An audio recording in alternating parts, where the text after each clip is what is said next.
this on Bob, didn't you?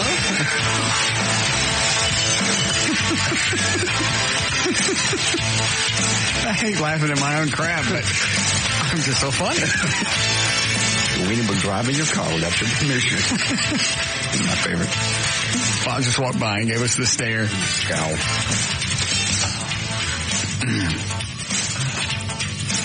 I want to hear that again. Please do. How far into it? Was it about 5 minutes? Less than that. About 4. Uh-oh. Hi, Bob. How many times do we have to go over this? Bob, I didn't put it together. No Pope bits, please. We got enough trouble with the Catholic Church in New York. I don't need this. Please. All right. No more Pope. Okay. JD did it. Thanks a lot.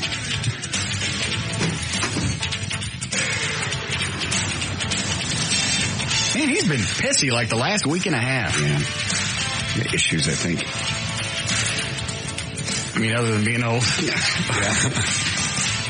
Dan, can you fix this call screener thing for me? Because all I got is a blank screen right now. It's that mouse that says phone. See, I got nothing. Thank you. What cut is it on here, JD? That's cut 13. The whole thing's cut 13. I forgot about the Pope weenie thing. I tried to take a swipe at everybody here now. I forgot about the black guy, too. Because I was listening to that and going, how does this end? Does he come up and protest?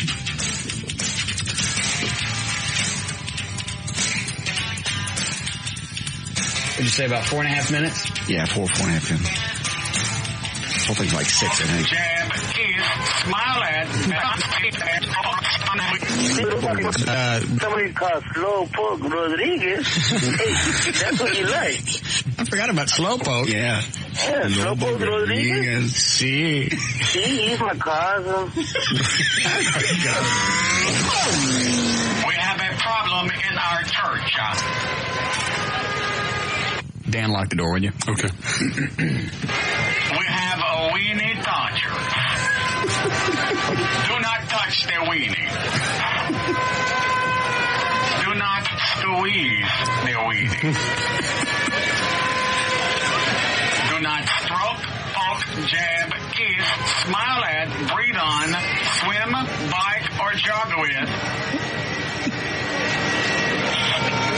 Or do macaroni art near a weenie. Yeah, you want to cover it all this time.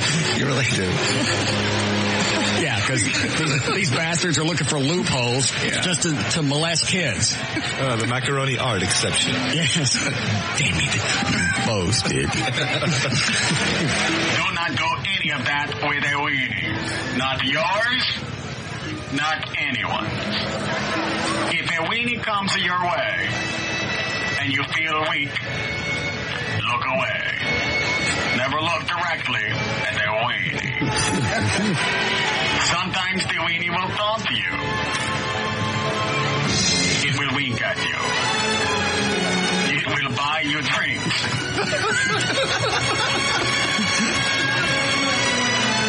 It will drive your car without your permission. Is that your favorite? Yeah, I like Weenies that. are devious. Do not trust the weenie. Weenies can hurt you. If you hang out with a weenie, that makes you a nut. That's a pop joke. I'm here all week trying to teach. All right. Ooh. Good. All right. We all ready for today? Ready. Okay.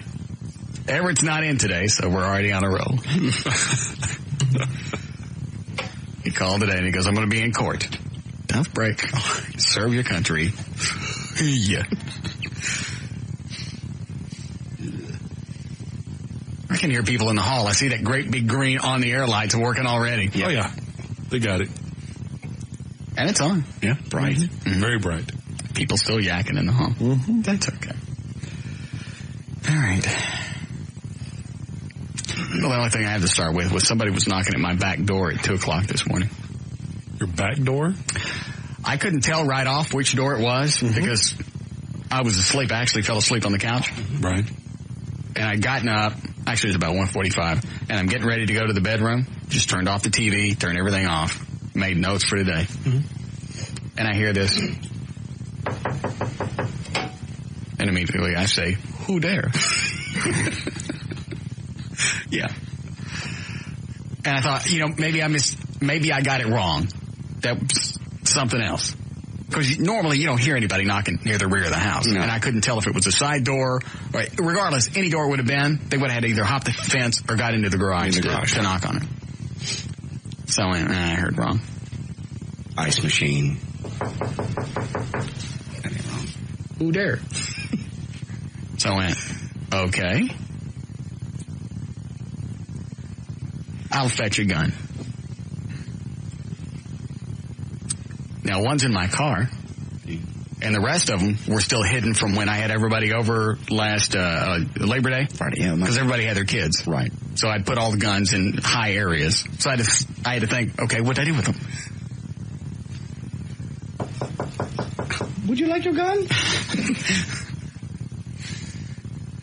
So then I remember I go grab it. I'm going, all right, now what do I do? Yeah. First, stop being a pussy. But I can't. Quit it! I thought, all right, here's what I'll do. I go out the front door. I'll circle the house, come up from behind whoever's knocking on the door. I'm not going to go out one of the rear doors. No. But now you have a gun now? Yeah. Okay. Yeah. Hoodara. So right as I'm getting ready to go out the front door, I went, I'll call the police, too. Good call. Yeah. So I get on the phone, I got the chick, and she's going, what's the emergency? I went, I got somebody beating on my back door. And now, all of a sudden, they're on the front door. And she goes, who is it? I went, I don't know, I'm not looking. She goes, can you see them without them seeing you? I went, well, what the hell? I look out the door, it's a cop. Oh, jeez. They know better than to come to your door at 2 a.m. I guess they don't. So I went, all right, it looks like a cop. Stay on the phone while I open the door. I open up the door. It's a cop. He goes, normally we draw down on people like you because I still got the gun in my hand. Yeah. He goes, but I listen to the show. And you're at my door at 2 a.m. Yeah. Furthermore. So anyway, I go get the chick off the phone, and I had left my garage door open last night. Oh. And there's been a lot of robberies in the neighborhood, people coming in and, stealing. And I had all the lights on. The key was in the Mach 5. You just wouldn't think he'd come to the back door and knock. Yeah, you'd go around. I'd knock in the front. I'd ring the bell. I'd be going, hello. Yeah. Light flashing. Well, he said, I waved in front of your camera, behind the well, first of all, I'm in bed. Yeah. We're getting ready to go to bed. So then we talked for about a half an hour because I wasn't going to sleep anytime soon. No. You're rattled. Yeah. I'm such a pussy. Oh, anybody would be nervous at 2 a.m. if you heard something. I know, but normally you just get a gun, you go in, you blow a couple of holes through the wall, go back to sleep. Yeah. You look through the bullet holes and go, I don't see nobody. I guess I got them. You stick your lips up to the bullet hole and go, oh, there. Yeah. Anyway. That's exciting. Yeah. So that was 4 o'clock is about the time I got to bed then. And I'm sure you guys started getting emails from me a little after 6 this morning. Mm-hmm. Tons. I am so sick of seeing grown men cry. Yeah. Emotional day. It's just, it just kept coming. I know. And I really thought, I'll get up. I'm more concerned with having enough stuff for today because we had no spots. Right. So I left CNN on, and I really thought, I'll just have that on for information. And then I started getting caught up in all the ceremonies that were going on. And you start going through everything all over again. Except this time, there's more grief because you're not scared anymore. Right. Last year, wasn't any grief because you was scared. You know what was coming up next, yeah? Yeah. And after all the ceremonies this morning, Fox News did a little retrospect with timeline. Yeah. And it just gave me chills all over again to watch it and just say 9:37, 10:02, and it's like, damn. And all the video they had, and just weird to see it all compiled. I don't know why it makes me sad. I didn't know any of those people. It's like that chick that was talking about her husband that used the let's roll phrase. Right. On flight, was it 73? Top Beamer, yeah. Yeah, whatever. 93. Yeah. And she's telling the story. I think that was on the Fox News channel or whatever. And I got choked up watching her tell the story. Well, it's an emotional thing. You're responding to the emotion. Aren't you astute? But you're saying you don't know why it affected you. I really don't. I don't know this lady, and I don't know the guy. I didn't know anybody on the plane. I don't live in Pennsylvania. But you're identifying with her, and you're starting to feel her emotion. And normally I don't empathize with people. I really don't. Seriously. I know you don't. That's why this really confuses me. I really don't care. I act like I do. Mm-hmm. That's the sociopath in me. You've identified it. Yeah. Yeah. Hold on. This guy wants. Yeah, Kent. Hey? Yes. Hello? Yes. Go ahead. Oh, there you are. I can't hear you or who. Yes. But, Russ, you seemed really worried yesterday that you couldn't remember anything about the show last year. Nope. I really don't. You know, it doesn't really matter. Why? It's not the point. The fact, it doesn't matter what you did last year on the show. The fact is that the show went on. And you at least lent a sense of normalcy to, a day that was pretty much screwed up, for all of us. Mm. We were all drug into this really bizarre thing that, Osama laid down on us, and it wasn't cool. And it's not concerned what you did last year. It was important that you were there last year. Well, it's very kind of you. Thank you. Thank you for being there. All right. Thank you. Being there on the phone. No, thank you. Shut up, Dan. Do we have any of the audio from last year? I know you said you got something from somebody. I found it, yeah. Do you have the very beginning of the show? Hold on. The very, very beginning. That one? You get that? Well, that starts on. Look, 8 things. Only had a whole day. Got too many things. It's a press conference with Kirk. We started off with that. So you don't have the very first thing we said on the September 11th of last year. We came out of commercials. This is the very first thing you said. We came out of an Eddie spot. This is the first thing you said. Is this a trick? No, this is the first thing we have on tape from that day. Is this the first thing I said or the first thing we have? This may be the first thing we have. It's all I know. I don't remember what happened that day either. I don't remember the first thing we said. Well, who dubbed this off? Well, I did that. Well, did you listen to it when you dubbed it off? All we had was 5 minutes of commercials. God, I hate you. It started off with like 5 minutes of commercials, and then we had this. And it's Houston just starting off with the legal ID, so I assume it's at the top of the hour. I'm going to play the Pope thing again. All right, this is KYNG. All right, who phoned it in? Is this really the best quality we got? This is the best we have. And that's after Matt, our friend, cleaned it up. How bad was it? It was bad. What did we get it off of? LP? No. Actually, a listener saying, I've got his name saved somewhere. He saved it on files. Rocks? No. Wave files. Wire? No. Wave files. Notebook paper? And he sent it in. That's all we had. So what is this, the actual transcript? No. This can't be the audio. This is the audio. It's just not great quality because it's been saved for a year and put into the WAV file, expanded again and contracted and then divided by 3. I don't think time has anything to do with it. It's all digital, right? Oh. Unless he saved it on a rock, and then that would be analog. It's those are nothing. All right, this is KYNG, Dallas, Fort Worth, Texas. There is a press conference going on right now at the... That's not the start of the show. Okay. That's the first thing we have. So all the audio we have from last year sounds like this. Yeah. Everything? All 13 cuts, yeah. What about this? Are you sure? Yeah. Really? Yeah. Eddie, what about the stuff you pulled? Yeah, I've got some pretty decent stuff. It's mostly the sermons and stuff like that afterwards. Let me hear the quality on that before we go any further. I'm not going to play all of it. I just want to hear. I play cut 2. Did they sound stupid a year later? No, honestly, they didn't. I mean, it brought back a lot of stuff that I had forgotten about. Normally, you take stuff out of context, and you lose the emotion that goes with it. Right. And if it sucks, it's even worse. Oh, there you go. Yeah, I think we're ready. You guys ready? Yeah! Which sermon was this? This was actually that Friday, the very first sermon. Oh, do I feel the power? Yeah, I feel the power. All right, that audio's okay. Okay. All right, hang on to that. Is there anything good on here that we need? There's a lot of good things. All right, we'll suffer through it later.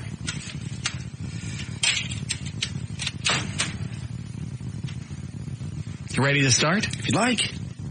Good. I've killed as much time as I can. Give me your news. Yeah, here's the audio for that. All right, 322, J.D. Ryan's on the news, 105.3 FM Talk with news. Thank you, Russ. News brought to us by nobody. What am I thinking? Wednesday, September the 11th, 2002. I looked up to the sheet. Where's my sheet? Harry Connick Jr. is 35 today. Moby turns 37. Let's see here. Christy McNichol is 40. Tommy Shaw, 49 from Styx. Mickey Hart from The Grateful Dead is 59. And Tom Landry's birthday is today. Okay. This will be cut. Number 9. Okay. The names of... Are you going to be rattled today? I'm just I got so many audio things here. I'm just trying to remember where everything is. Okay. That's all. All right. All I'm saying. I'm with you. Okay. Hit cut number 9 here and see if it's people reading off their names from this morning. Well, here's the bad news. What? It only goes up to cut number 5. That's real bad news. Do I have the wrong disc? Possibly. Try this one. Give that to me. And in the meantime, I'll be hating you. That's the one. Give me that one back. Jesus.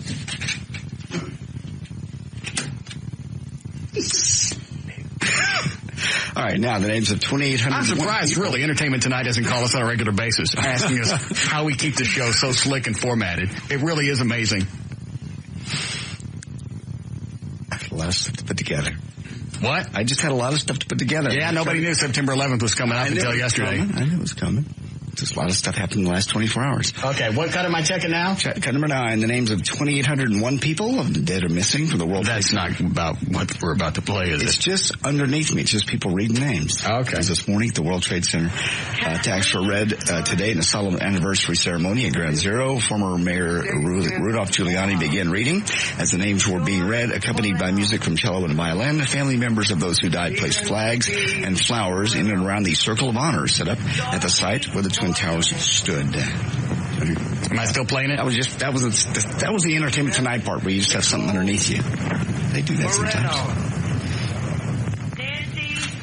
God, is it only 3:25? Stop it. Go ahead. All right, do you want to hear any of the Bush announcement? Or yes, why, sure. We have 3.5 hours to kill. All right, this was cut number 7 as Rumsfeld this morning at the Pentagon, his little statement, part of his statement. We're here today to honor those who died in this place and to rededicate ourselves to the cause for which they gave their lives, the cause of human liberty. In a sense, we meet on a battlefield. If it does not appear so today, that is because of the singular devotion of the men and women who work day and night to fulfill a solemn vow that not one stone of this building would be out of place on this anniversary. We thank you for your dedication and your accomplishment. It's about a minute.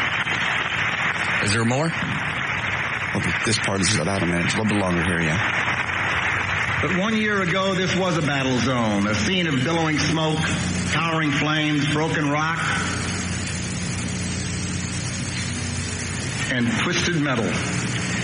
It says much about our nation and the fierceness and resilience of the American people that were we not here now in this solemn ceremony, a visitor passing would see no hint of the terrible events that took place here but 1 year ago today. There we go. And you know why? I was thinking about this today. The terrorists were looking for terror, and all they got out of us was apathy. Yeah, possibly. Really. I mean, after about, 2 months, apathy sunk in, and we stopped caring. Flags came down. Mm-hmm. Bumper stickers came off. I guess the terrorists are going, that should have lasted a little bit longer. And thus say the word terror. Yeah. Ain't you still scared? Mm-mm. Don't care. Dry cleaning to pick up. Sorry. Well, this morning I went in to get a flag, And normally you would think they would have, like, this is the anniversary of the event. Where'd you go? Grocery store. They had them piled on the floor. No, they didn't. Yes, they did. Just a big pile. And what did they say when you said something? Because I know you did. Yeah, I did. Yes, you did. I picked one up myself, and I went over to the manager and I said, do I need to buy all of these to get them off of the floor? No, we were moving them, and so we just had them sitting there. We'll pick those up. They're supposed to be in a basket. Yeah, that's what you do with the American flag. They're supposed to be in a shopping cart, but somehow they got put on the floor.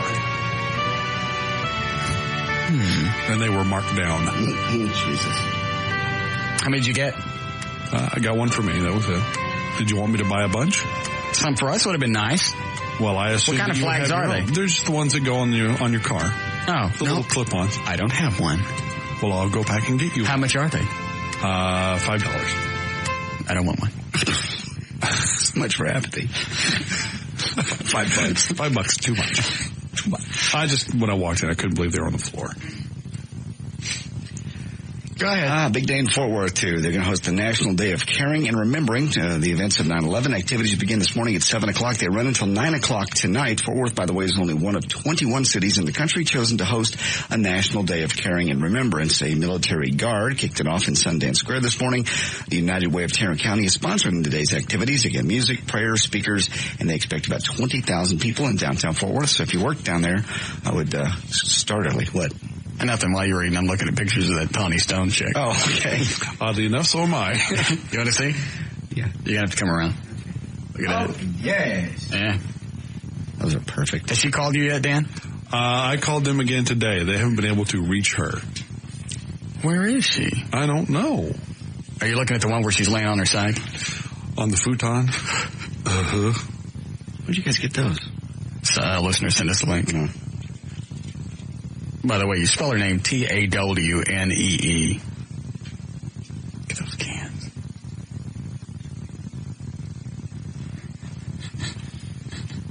Should I continue while you enjoy? Look, she's laying on her stomach. Look at that. Oh! That's what a bobo looks like. Oh, look at this one. Uh-oh. Why do they always do that? Girl. It's like they look down like, is it still there? Look. What I found. She is just adorable. Mm-hmm. Look at this one.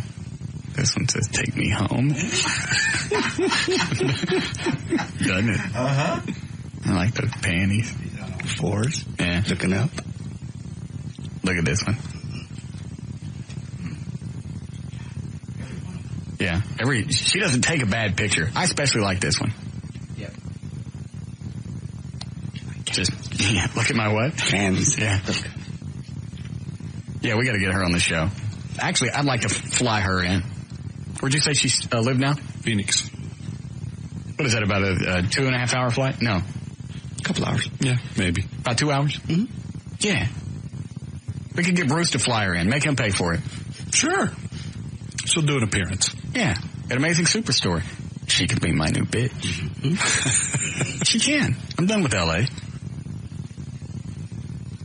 Look at that face. Just waiting for a great big mason jar full of bukkake.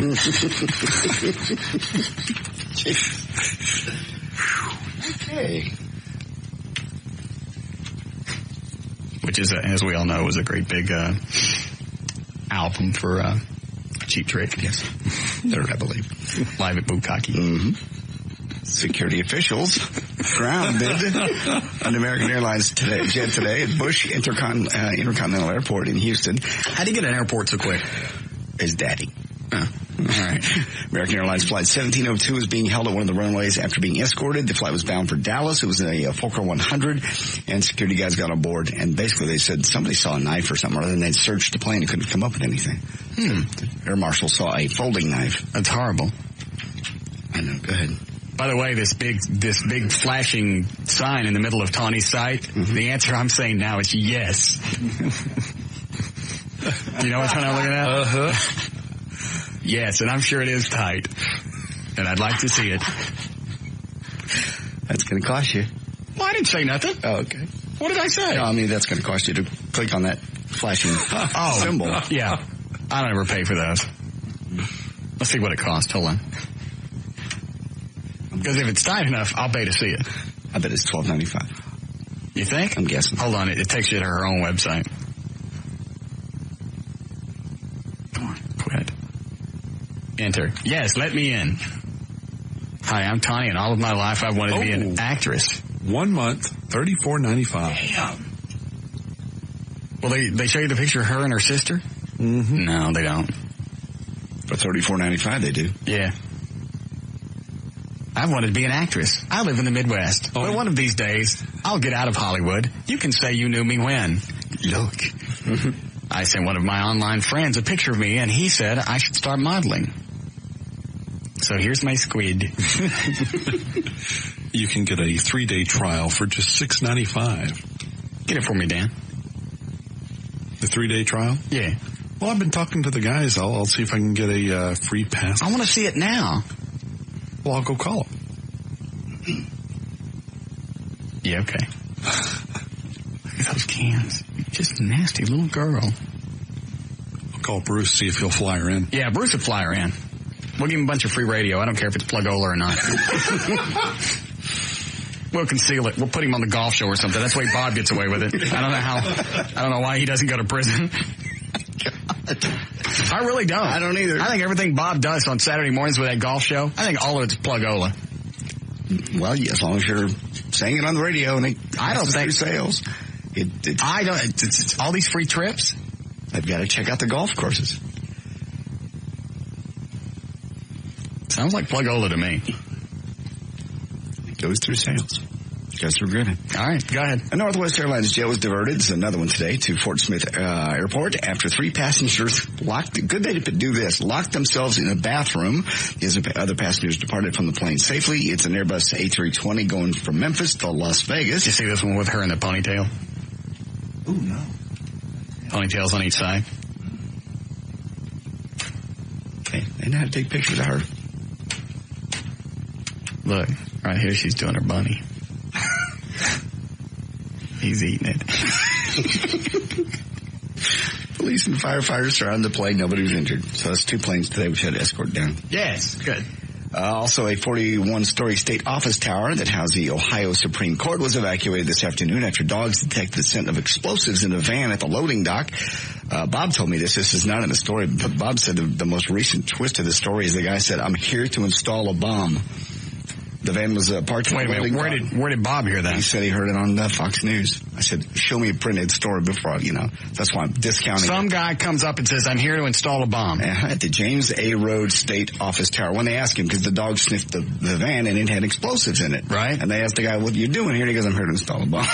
Maybe he had that moment that I had, like when I was standing at the airport, we're waiting to go through security, and I just got that urge to do something really stupid. That would have been something stupid. Yeah. Mine lasted about 20 minutes. That long? Oh, I thought it just went through your mind momentarily. No. Oh, I told you that. Just the whole time. I even told Everett, I'm thinking about saying something stupid. You may want to knock me out. Yeah, if I say I gotta, hit me before the word comes out. And I don't know why. I have no idea either.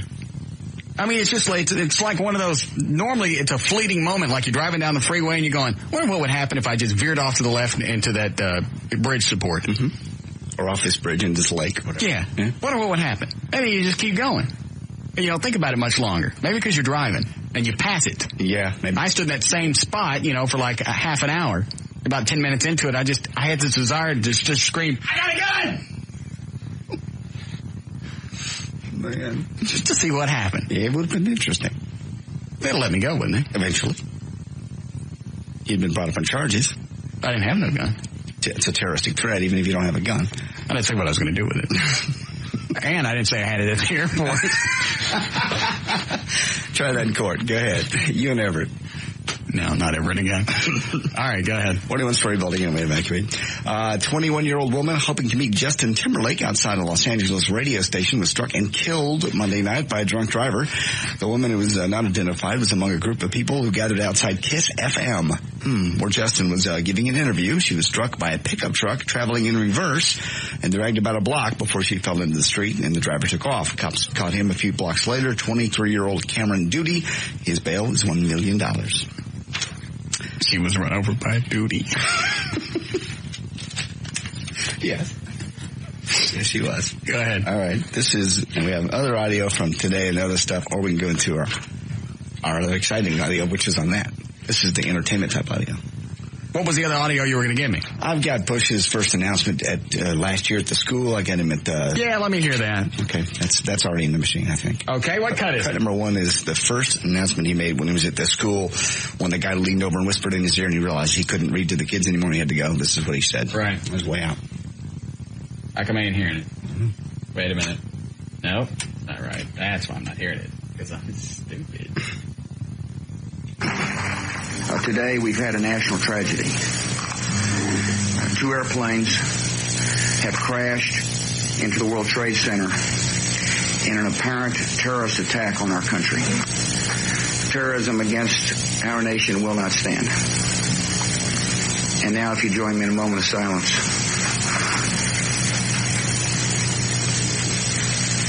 Did you actually record this? God bless the victims, their families, and America. Thank you very much. You can tell he's actually really shaking. Well, what are you going to do? I mean, somebody just leaned over and went, 2 planes have flown into the World Trade Center.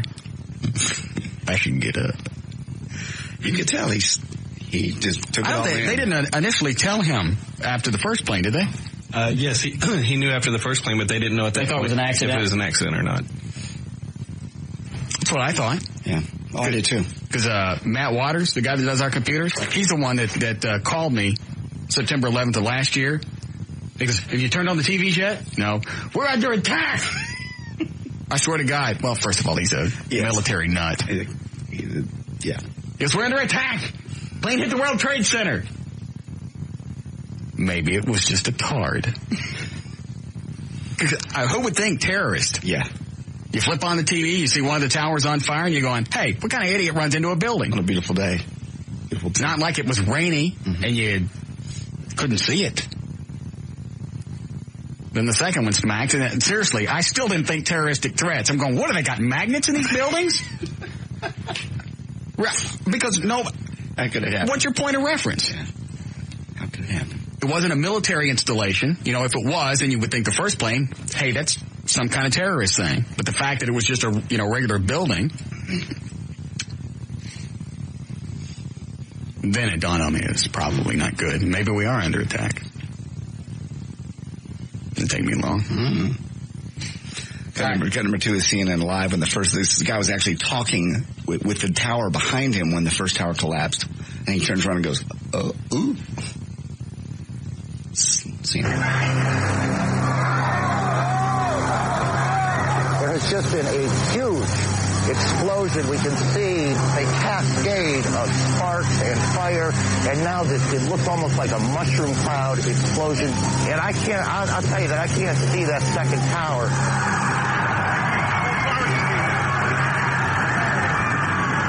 Is that it collapsing? Yeah. Number 3 is CNN Live again when Tower 2 collapses. And they're on live each time.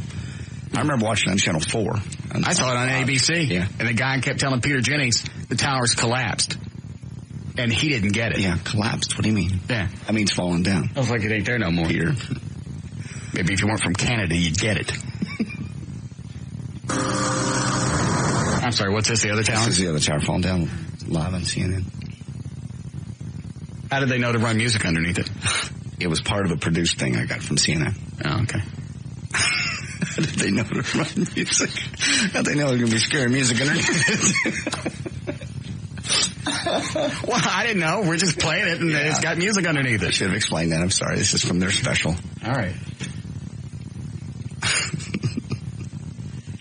You got to admit, it's a good question. It's a valid question. Yes, it is. And there's as you can see, perhaps the second tower, the front tower, the top portion of which is collapsing. Good Lord. I remember saying, oh, my God. That's it. Okay. All right. Yeah, I remember one of my cop buddies came by because he, heard all this going on. And he stopped by during a break to watch all of this stuff. And we just sat there in amazement, staring at each other. Didn't say a word. Then we held each other. Well, the world's coming to an end, Yeah. We'd get that question out of the way.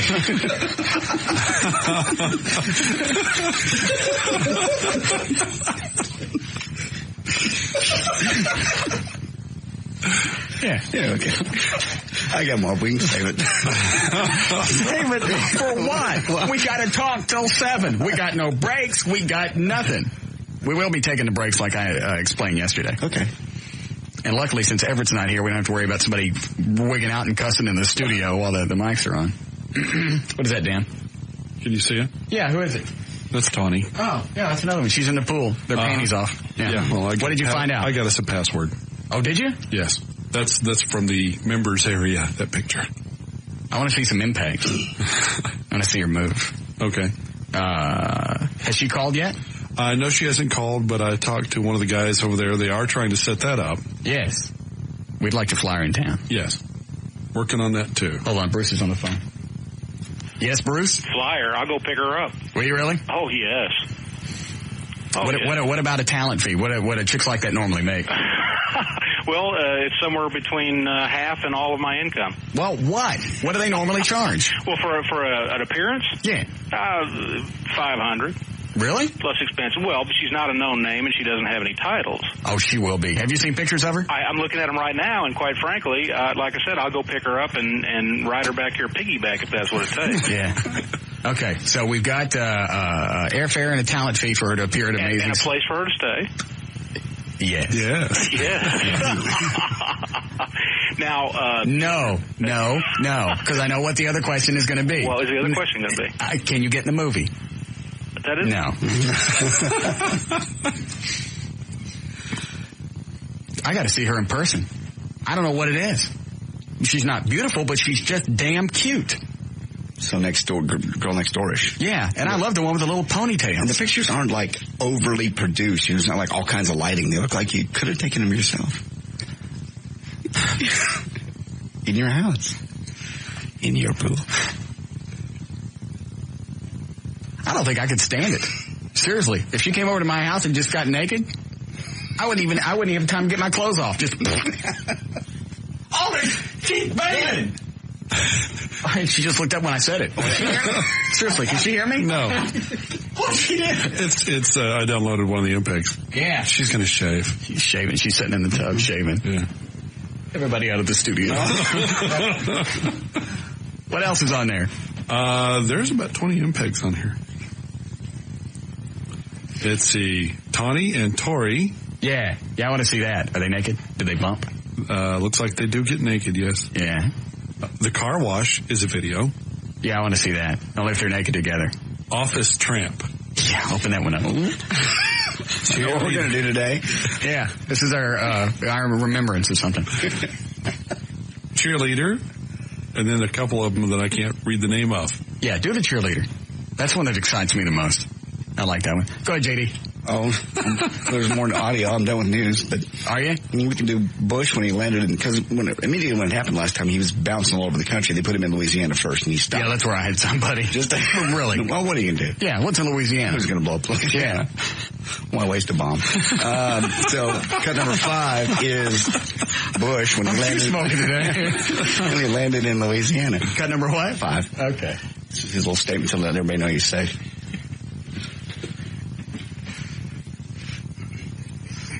This is right as the plane lands and the door opens, right? Yes, correct. Who there? Make no mistake. Is this it? Yeah. The United States. I know. Spooky music again. Yeah, how'd they know? They just knew. At this point, they already knew. Make no mistake. The United States will hunt down and punish those responsible for these cowardly acts. I've been in regular contact with the Vice President, Secretary of Defense, the National Security Team, and my cabinet. The resolve of our great nation is being tested. But make no mistake, we will show the world that we will pass this test. Now get out. Yeah. Now I got to get the hell out of here. That was the only thing that I think bothered the country, was the fact that he immediately didn't go, and I don't know that it's his call. It seems like being commander-in-chief, if he said, I want to go to the White House, they would take him there, wouldn't they? Yeah, but at that point, it's not his decision. They have a protocol that they follow as far as making sure that he's safe. And at that point, I don't believe that they had all the airplanes accounted for, where everything was, what was, so they were just playing it safe and keeping him in the air as much as they could. Yeah. Didn't they actually put him underground there for a while? Dick Cheney, they did. I believe that Bush, once everything, they knew that they figured why wait with Cheney. Beat the rush. Yeah. Why don't you go wait underground? No, just sit right there. No, nobody's coming. If you get cold, pull the dirt on top of it. Yeah, isn't Cheney off someplace today? Yes, he is. He was supposed to be at one of the memorial things, but they decided, because of the high alert that they posted, to keep, somebody's got to be in charge, and they figure that Bush is a more likely target, so they put him out front and keep Cheney just in case. I'm not sure I understand that logic, but okay. It seems like I would have put Bush underground and let Cheney go running around. I think they needed to see Bush on TV today, just to make a point. Now running and hiding. But of course, it's funny, as you listen to all these speeches this morning, you can hear jets just circling all over. Right. Besides, when re-election comes around, it's going to be important that he was out there, he was making the speeches, he was putting his life on the line. I can't think of any reason he wouldn't get reelected. I mean, what would they go back and point at? It almost seems like it would be unless I'm missing something, or he pulls some kind of boneheaded move over the next, 2+ years. Well, they'll try to use the economic slump against him, but that wasn't caused by his administration. I think the terrorists probably had a big part of that. Yeah. Bruce is still on the phone. Yes? No, I'm just looking at Tawny Stone. Oh. Yeah, she could be a very big star. I think she could. She could be your next ex-porn star. Yes. By the way, have you talked to L.A. at all? No. When you stopped talking to her, I stopped talking to her. Why? You can still book her to come into town. No. The only reason I booked her in the first place was because she was going to be the next Mrs. Martin. And now that she's ex-Mrs. Martin, I can't use her for anything. But you can use Tawny, can't you? Jeez. Why is it? Just talking to him makes me feel like I need a Lysol enema. It's just gross. No, he's a great guy. He's nasty. He's nice. He's always been good to us. He's been really nice to us. Bought me a lot of nice things. Yes. I never say thank you because he's gross. But it's just, isn't it weird? Just because he talks about the whole porn industry, just like it's no big deal. Yeah, we got these really nice rooms in here with the TV sets and a little toilet paper dispenser and a drain plug in the middle of the floor. He does. Am I lying? About the drains, yes. There are no drains in those rooms at Amazing Superstore. There are absolutely no drains. No. I saw a drain plug someplace. Yeah, I'm afraid to ask. None of your rooms, but they're all hard concrete, right? No, they're I know you ain't got carpet. well, carpet is never mind. That would be silly. Yeah, it's linoleum. It'd have to be Scotch guarded, but that's no tile, and it's all very clean. Yeah. Yes. Okay, so we're all set with the Tawny thing. We're set. If you guys let me know when and where, I will get her here. And if she wants to do movies, she'll be in a big movie to start with and a box cover. Can you can get her in a movie? Let me check. Yes. All right. What do normally porns pay? A lead with a box covers, if she's doing a scene or two, probably $1,500. For one day? Yeah. Yeah. So, ladies, if you're listening, Bruce, and need $1,500. I'm telling you, he's got no conscience. No, he really doesn't. It's a business. Any hot chick that ever comes around the show for any reason, when we were doing Happy the Clown, he was hitting on all the chicks in the movie, seeing if they wanted to do porn. I think he got one of them. Didn't he? Yeah. I think so, yeah. Didn't you get one of the chicks out of the movie for porn? Yes. Which one was it? I don't remember. What name is she using now? Actually, she did a couple of movies, and she decided that she liked it and liked the money, and now she's back doing what she was doing before, which was probably nothing.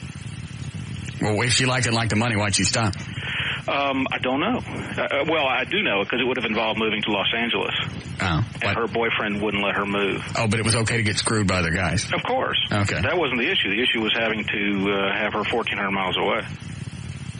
She might accidentally have sex. Yeah, exactly. Cheat on it. Okay. All right. Thanks, Bruce. You set it up, we'll get her here. Okay. All right, guys.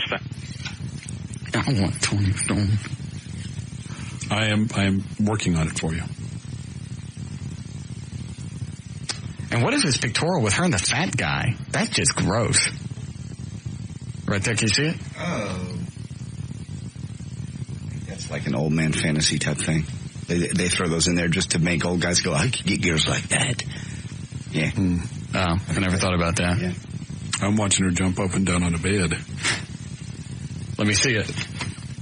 You started over.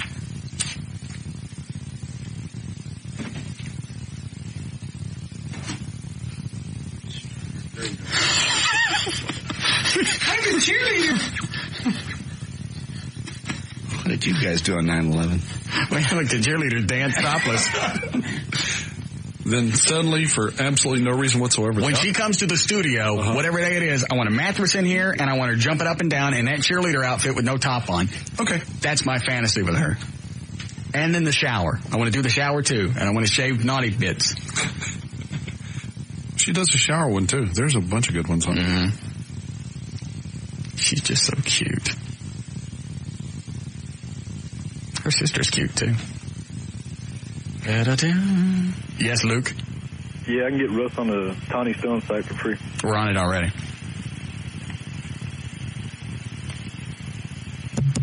Yeah, I can get you on the Tawny Stone site. We're on it already. Oh, you are? Yeah. The whole thing? Yeah. Oh, okay. I didn't know that. How are you going to get me on for free? A friend of mine set up an account for me. Oh, he did? Yeah. And you're sharing it? Huh? You're sharing it? Yeah. That's stealing. Huh? Huh? That's not stealing. Yes, it is. The only reason I'm talking to you today is we got no breaks. Which, by the way, I'm ready to take one. Okay. There's news and information. I'm J.D. Ryan on the Talk That Rocks Texas, the new 105.3 FM Talk. More of the Russ Martin Show coming right up on the Talk That Rocks Texas, the new 105.3 FM Talk.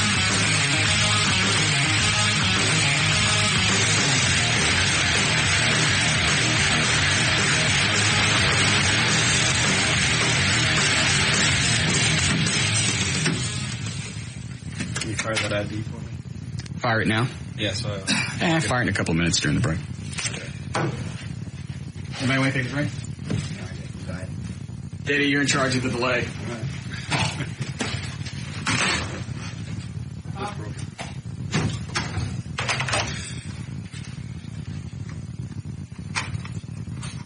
You want me to do that? What are you doing? Standing nasty. What are you doing? We're taking a break. We don't have any breaks today. The Russ Martin Show. We do. What's the matter? Why isn't there anything on the air? I told you. I don't know. I'll put you on hold. You can ask. Really? Yes. Okay. Look, they're giggling. Okay. Hello, Russ Martin Show. I told you we were going to take a break. You can't just, leave nothing on the air for a break. TAWNEE. So what? That's not good radio. Yeah, ROCK. Yes, it is. No, it's not. Yes, it is. This is terrible. You have nothing to do with it. This is horrible. Russ Martin Show. Talking about who? Dude, you know you might. Do you know her? Hi, Rob. You went to high school with her? Clothes where? What's he doing out there? Oh, this is well worth $34.95. Well, we're talking about Tawny Stone. Yeah, sorry. Yeah. Okay, thanks for calling. Eddie, fire off the legal ID. Okay. Russ Martin Show. This is KYNG Dallas-Fort Worth. I'm Bob McNeil, Program Director. Today, September 11th, 2002.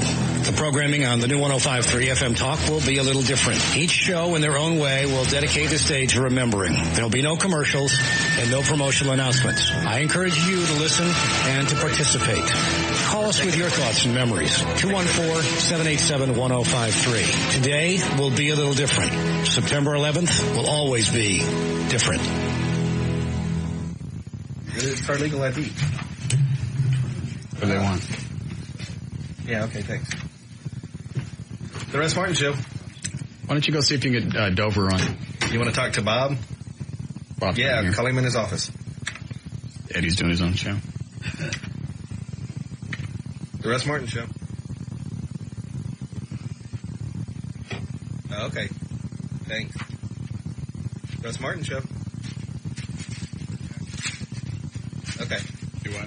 That's Eddie's. Russ Martin Show. It's better playing spots, isn't it? What's that?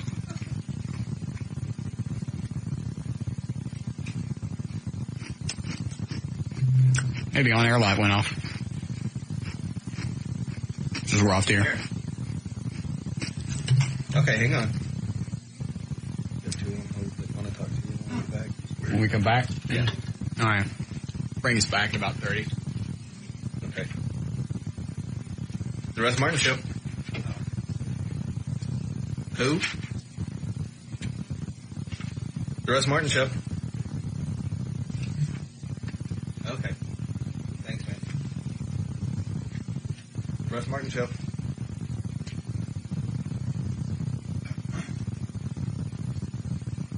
Okay. Okay, bye. All right.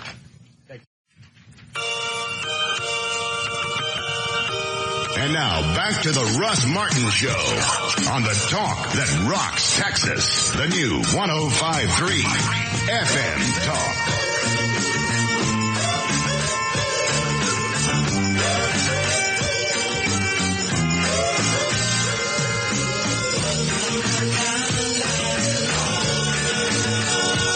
All right, 3:58. Check on traffic. Jonathan Dodge at the controls of the new 105.3 FM Talks. White Lightning. Why, thank you, Russell. No sponsors today and no traffic either. No real delays, just the normal delays due to too many cars and not enough road. Other than that, smooth sailing in Dallas-Fort Worth. That's traffic. I'm Jonathan Dodge. It's the new 105.3 FM. White Lightning. Thank you, Jonathan. 68 for below. Going to be 90 again tomorrow. Well, that's where we are now. 90 degrees at the Talk that rocks Texas. The new 105.3 FM Talk. I told him we were taking a break. I don't think he believed you.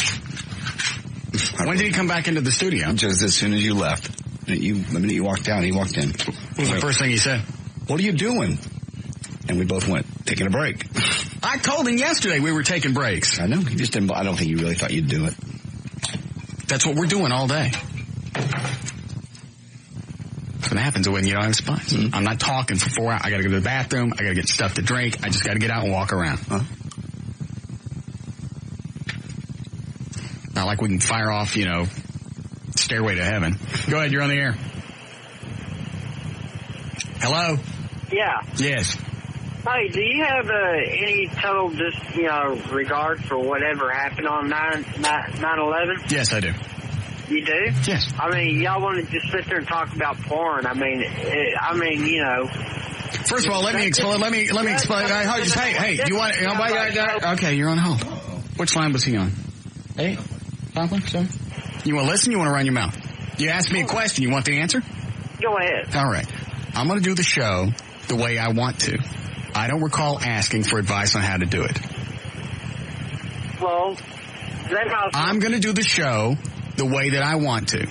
Well, I don't recall any advice on asking how to do it. I'm going to do what feels right to me, not to you. Well, I think I've already explained my position and how it's going to run today. Hey. I think they need to... That was good. Hi. Them too, I meant you were on hold. What did you say? I said they might as well put you out there in Iraq That way, when they go blow that place up... Well, you know what? That's well thought out. Did you come up with that? Is somebody helping you with this? No. Because that's just what you are. Well, why don't you just, you know what? Why, are you still listening? Maybe we've changed topics. Are you listening? Are you listening? Maybe we changed topics. Did we change topics? Do you know?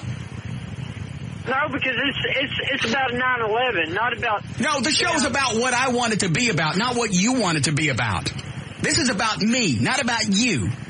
Yeah, when we do a show on backwards chicken screw with fags, this will be your show. Sex all day, you pervert. I can talk about anything I want. It's my show.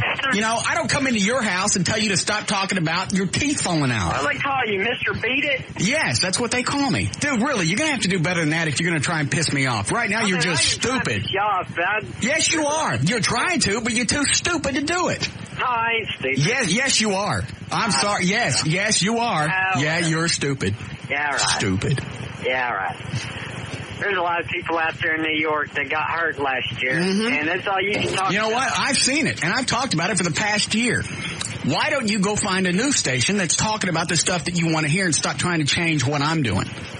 I think your show's kind of slutty. Okay, so you're listening to it. Why? Huh? You're listening to it. Why? I just wanted to see what you had to say today. I have nothing to say that's going to appeal to you, so why don't you go find a news station or maybe somebody that's broadcasting the audio from wrestling?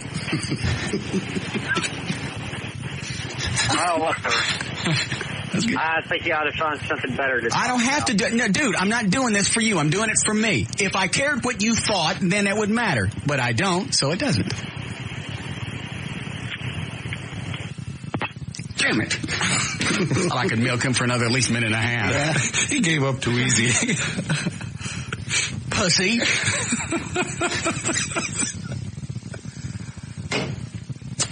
Call back. Go ahead, you're on the air. Hello? Hey. Yes. What do you mean this show's about you? It is about me. It's not about you. Yes, it is. No. Yes. Hello? Yes. It's about 9/11. No, it's about me. The guy before was right. What? The guy before was right. Dude, pick something you can really argue with. You want to milk me for a minute and a half? No, you can't go that long. I've already had an idiot on. You can't do back-to-back idiots. You couldn't last that long. Yeah, I could. I've been told better. Well, who told you?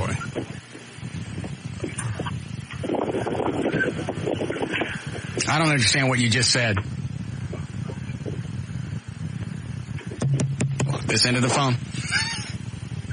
I don't understand what you just said. Oh, now he's going to listen to it. I was talking to him at this on the phone. This end of the phone. I don't understand what you just said. What? I screwed chickens! Oh, damn it! You're so close. It's only 4 o'clock. I know. Did you get a hold of Dover? Yes.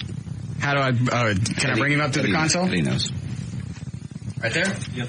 On a 991 note, President and Mrs. Bush are, by the way, at Ground Zero right now. They've just landed in New York. They've walked down the big, long plankway. Oh, yeah, I see that on CNN right now. Yeah. You there, Dover? Yes. There you go. How are you? I'm okay, but I can't hear you guys worth a damn. I can hear everything over the phone fine, but not you guys. All right, let me think what I got to do here. And, oh, there you go. Did that help? Yeah. Yeah. Yeah, good. Even works. Yeah, you would think these folks would know better than to try to engage you in discussion on content on the show by now. No, they don't. They have no clue. The reason I asked Ben on, because he helped us last year when all of this happened, because he's got the studio there in his house, which I'm still thinking about doing. I'm telling you, it's a wonderful thing. JD's seen it. It's great, isn't it? It's great, yeah. Really? Yeah. And so we do the show from, the show from your house? No. No, we wouldn't be allowed there. You would do the show from your house. Everybody would have to have studios in their own houses. Takes telecommuting to a whole new level. Do you have the ability to pump up the audio on your end? Because I got you all the way up over here. How's this? Better? Yeah, it's a little bit better. Okay. I was a lot like you when I couldn't really start watching this stuff on TV because it was just an awful sort of reliving of the whole thing a year ago. the other night I was watching. But it was different, don't you think? Oh, yeah, because you're right. Last year we were all just in this state of disbelief and not knowing what was next, and I remember I was listening to Howard this morning and they were replaying his broadcast from a year ago. Yeah, well, we were going to do that, but nobody thought to keep it. Oh, well, that's sort of like burning the Zapruder film, isn't it? Yeah. But, what's fascinating about all the events that have happened since September 11th, 2001 is just how well documented a tragedy this has become, but also how hard it is to go back and relive it. There was a thing the other night on Showtime, a series of short films hosted by Spike Lee, and it was one of those things. It was like a car wreck. You start watching it and you mean one of his movies? He was introducing a series of short films made by filmmakers around New York City. And I finally, after 45 minutes, I couldn't take anymore because it was just so gut-wrenching, and to go back and relive all that emotion. You know what? I can't seem to get enough of it. I think what's going through my mind, if I watch these buildings collapse enough, it'll sink in that those buildings collapsed. Sure. Because everything, so far with me, just me personally, everything's been two-dimensional. I've seen, the only thing I've seen in real life that's changed that I've gone through is airport security. Right. I didn't lose anybody. I haven't really lost, any money that, my lifestyle hasn't changed.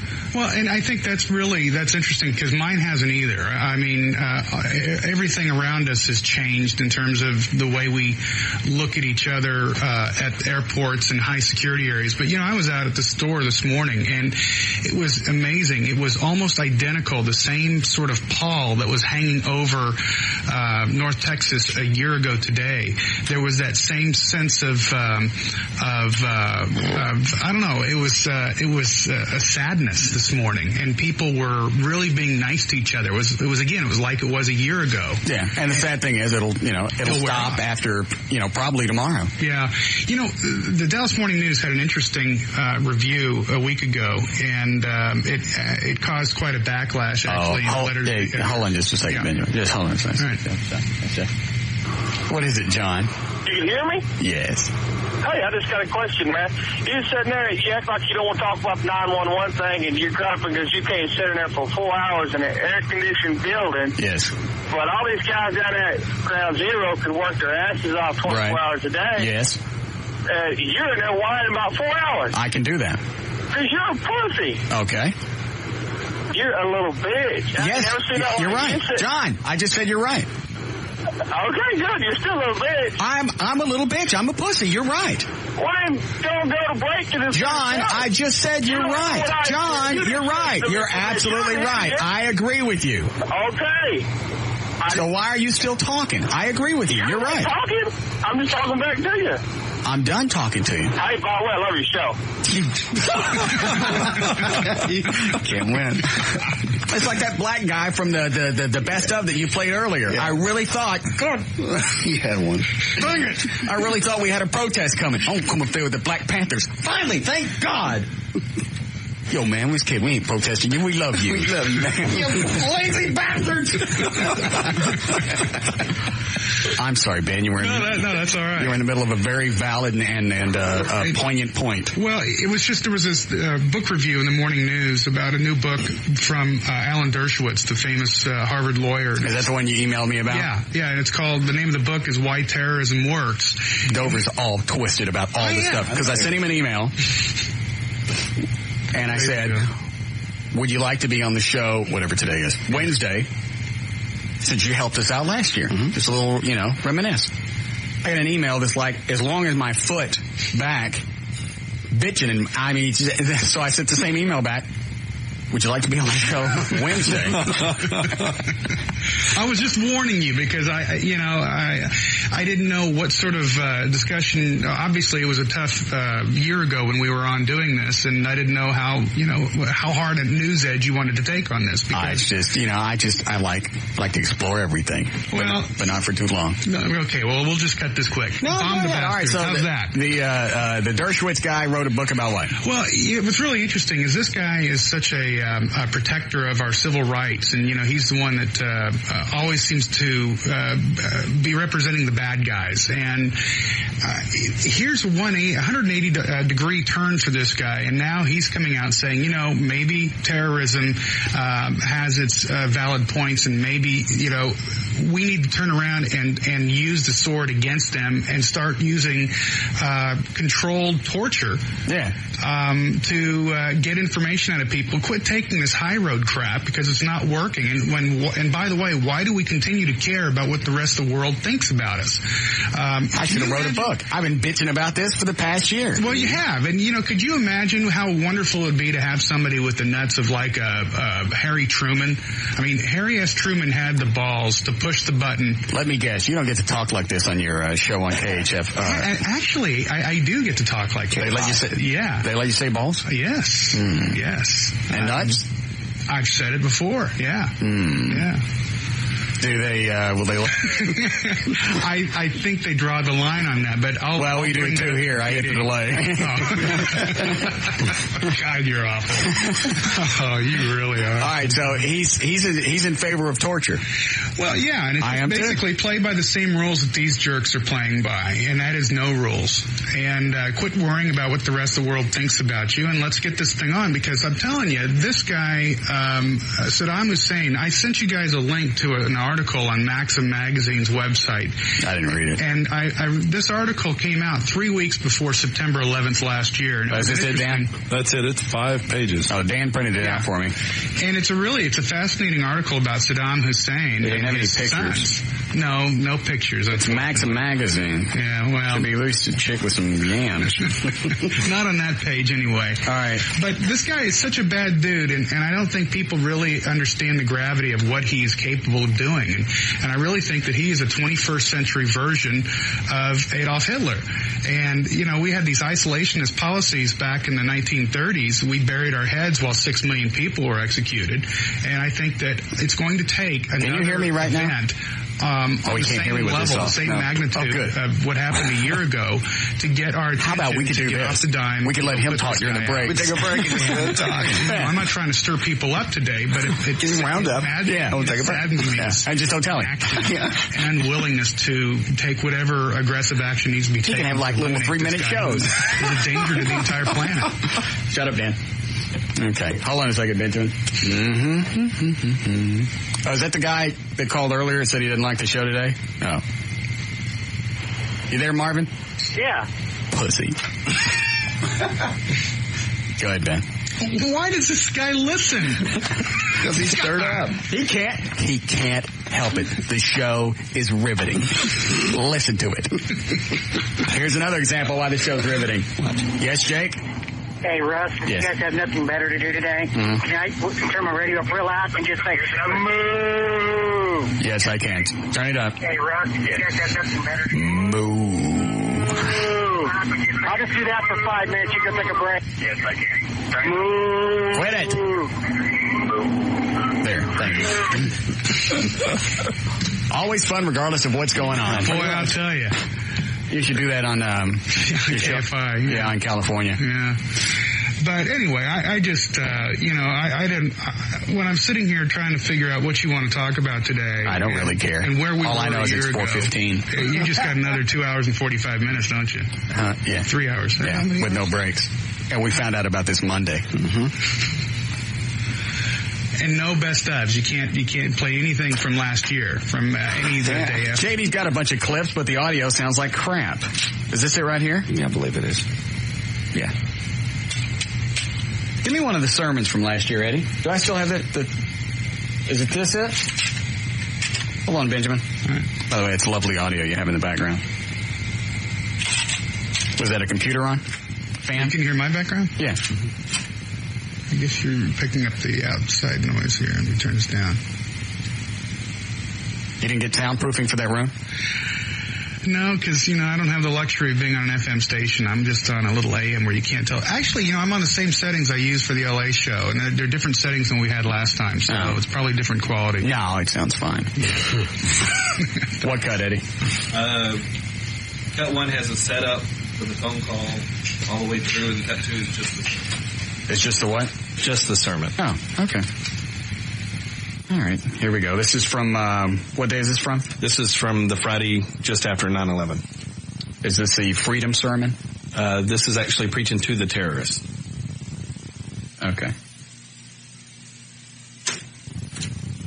Go ahead, Charity, you're on the air. Hi, Russ. Yes? I was just wondering, this is a day of remembrance, and our kids can't even pray in school. How screwed up is that? They can't. They don't even do moment of silence in school? No, you can't do anything because, they don't allow prayer in school or anything. Well, just being quiet for like a couple of minutes. But they can't pray for them. Reverend, might I be so bold to ask you to take a moment and pray for our armed forces, please? Yeah. They've done so much. Come on, Reverend. All right. One moment. Let's see. Uh-oh. Yeah, I think we're ready. You guys ready? Yeah!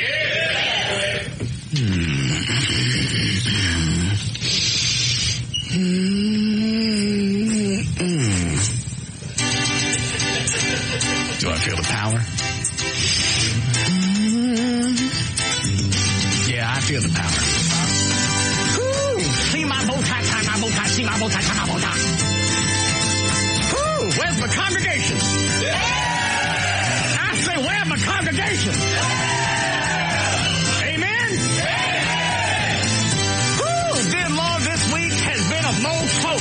I say, this week has been a mofo. Has been a mofo. Woo! A bunch of moles and some bows chunked in on the end. First, dear Lord, I say please watch over the police and the 5 peoples in New York as they search for survivors. These are the people that put their life second. Please watch over these courageous men and women, especially the hot women. Please take your hand of love. I say please place it over them and keep them all safe. Can I get an amen? Woo, amen? You're damn right, amen. Woo. Now that we're ready to seek out who perpetrated this heinous act, I say this heinous act, this horrible crime, this crime against righteousness, this crime against freedom, the crime against the greatest and the most generous nation on the face of this earth, the United States of America, amen? These people who committed this crime must pay. These people must pay. Please, dear Lord, allow us to seek revenge. I know what you're going to say, dear Lord. I'm way ahead of you. You're going to say vengeance is mine. But if you cut us some slack on this one, I'll make it up to you later. Please watch over our armed forces as they search to eradicate people. Please make sure our missiles find their target.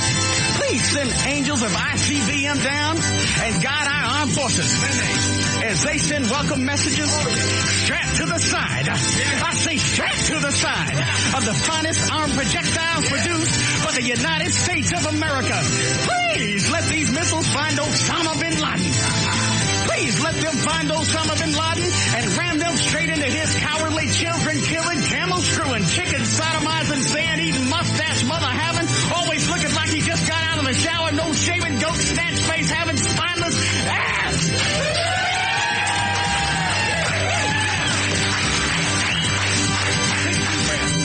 They hit the World Trade Center, but they missed America. They hit the Pentagon, but they missed America. They damaged our planes, but they missed America. Because America is the people. It's the feeling. It's the land of the free. Oh, God.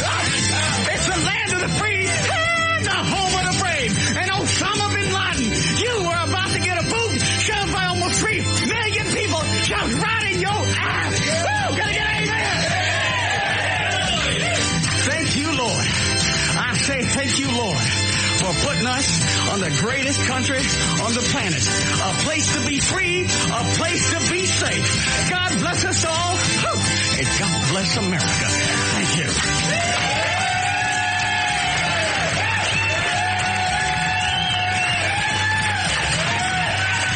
All right. That was all right. It was great. Nah, still got chills. Yeah, okay, whatever. Whatever. Still there, Dover? I'm still here. Yeah, okay. You calm down? No. What is it? What is it you're so twisted about? I guess I'm just twisted about the... Turn your audio back on. Sorry, hang on. A little better? Yeah. Better? Okay. Dan, give me a razor blade. Razor blade? Yeah. Okay. Or a really small screwdriver. I'll fix the console while Benjamin's talking. Oh, good. I guess I'm just twisted. You got everything under control there? Yeah. Okay. All right. I'm just twisted by just the lack of action. And I know that... Wait a minute, what lack of action? Well, the lack of action in being aggressive and going into Iraq and taking Saddam Hussein down. Because I think this guy... Oh, you mean now? I thought you meant over the past year. Oh, no, I think that they've got all the, this is an oxymoron, but military intelligence they can have on this guy. And I think that he didn't just do that, at the level of military intelligence that we had working at the Switch a year ago, and these guys were able to pull this off a year ago in New York and Washington, it seems to me that with the stage being set now and the stakes being defined, I just don't understand why there is such this concern about world impressions of the United States being the ugly aggressor when, we have the most to lose. Of course we're going to be the aggressor. And it just, you got a bunch of other pussy countries around the country, or around the world, that are sitting there saying, well, we can't endorse this sort of aggression. And I think that their attitudes would change if we, if you had a bunch of terrorists flying stuff into the heart of Paris, let's say. And so I just think that it's going to take another event on the magnitude of September 11th, 2001 to get us off the dime and go over there and exterminate this guy. Also, national ID cards are closer than you think. A story on MSN this afternoon talking about the national ID card. Optional or mandatory? Really? Yeah. In fact, they're talking. I'm guessing you don't like that. Actually, I changed. I didn't. I was against it, but I think that in order to ensure the safety of our overall liberties, we're going to have to give up a few. And if that means having something on lines of a national ID card, then what the hell? Well, I don't get it. Why? And personally, I don't care if I got to carry one extra card. Right. It doesn't make any difference to me at all. I got too many as it is. But I don't understand why a driver's license wouldn't work. Well, actually, that's what they're talking about in the article, and the fact that the technology is already there with the encoded, the magnetic strips in the back. And, remember the time we went to, was it City Streets, that place over in North Dallas off Beltline about a year and a half ago? Yeah. It's Times Square now. Times Square. Yeah. And man, what a bunch of fat, ugly chicks. It was kind of awful. It was. Yeah. It was like wannabe night. I felt like I was in the middle of Nebraska. You're on an odd night. Yeah, it was like, no, I think an odd night. It was Meemaw night. Yeah. Because it was a bunch of chicks wearing clothes that there's no way that either they looked at a mirror on the way out or they don't care. They were one of those funhouse mirrors that distorted the view. Yeah. But I remember when we walked in there and they ran, no matter how old you looked, they still took your driver's license. They ran it through a reader. Right. And what was interesting, and I didn't know about this, the bars and nightclubs are using this information that they get off of your driver's license to build their database. And, that in itself is very intrusive. If you want to use the ID to gain positive identification, that's one thing, but using it as a marketing tool is what irritates me, and that's where I think they really are going to have to put some safety nets in place to make sure that the abuses don't obviously crop up because of the liberties we're letting them take with our personal ID. Yeah, I didn't know that they were doing that with the cards. Yeah. I thought it was, because they would hand you a receipt. I think the way they do it there, it's got your name and address on it. Oh, yeah. Yep. Yeah. Yeah. A lot of bars are doing that now. Yeah, well, and, according to this article, 200 out of 280 million Americans have driver's licenses. So it's always, the most often presented form of ID. It's just a matter of getting the infrastructure in place to get all the systems linked, which they've already done to some degree, to have reciprocal agreements to be able to track driver's license information and driving records and infractions and things. But he never takes a break, does he? Oh, no. Information He's used to doing this all by himself, just talking. Not having anybody to converse with. Yeah. I'll bet you we're probably no more than 3 to 5 years away from getting a program of this magnitude, instituted. But that's all right. Dan will let his run out, and they won't let him cash a check.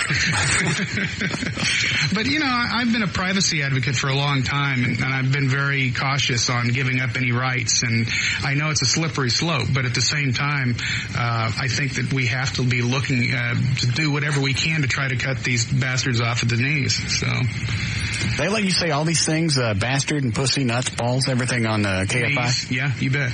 Yeah. Slippery slope even? Yeah, ethnic slurs. What is it, Greg? Hey, Benjamin, I don't understand how a national ID card would have stopped the 9/11 attacks. They had phony documents for everything else, being the hijackers. Sure. What's to stop them from making one more piece of phony documentation? And what you're asking is the government, who we know is filled with some of the stupidest people on planet Earth, to run another government program. That doesn't even make sense. Yeah. Well, you're right. On several levels, you're right. And it's turning into a talk show today. When it comes to the IDs used by the hijackers, not all of them had positive IDs. Yeah. Secondly, one of the things they're talking about, and I had made the very same arguments he made over the last year. Let me pull some Tawny Stone up for you. Would you feel better? Tawny Stone? Yeah. I'm looking there. Oh, you already got it. Okay. The driver's license, making them uniform state to state, and also creating a level of encoding that would be incredibly difficult to knock off. But the fact is, you're right. Anytime you come up with something new, there's always going to be the bad guys out there that can unravel it. Every time there's a new radar or laser detector, there's always... If I could change stations right now, I would. Radar or laser gun, there's always a new detector to try to counteract. What else we got to do? We got 3.5 hours, 2.5 hours to talk. I got some bad audio from last year. Nothing else. I think I'd like to hear that now. Seriously. Work that can be put in the hands of 280 million Americans. He's right. I mean... you think maybe he forgets he's not doing... guys out there, they really somebody else's show? Going to get in. And, just on a roll. Of course, you're going to be seeing a lot of stories in November during TV's... I'm being courteous and letting him talk. Yeah, on TV shows. I'm not interrupting. Not at all. Where they'll be showing how easy it was to get a gun or a knife or whatever through airport security. They're doing these stories. You want to see how long he actually talks right now? So, national ID card is not the end all, but if we can create one more obstacle to try to probably taping this so they can use it. Do it. Yeah, okay. All right.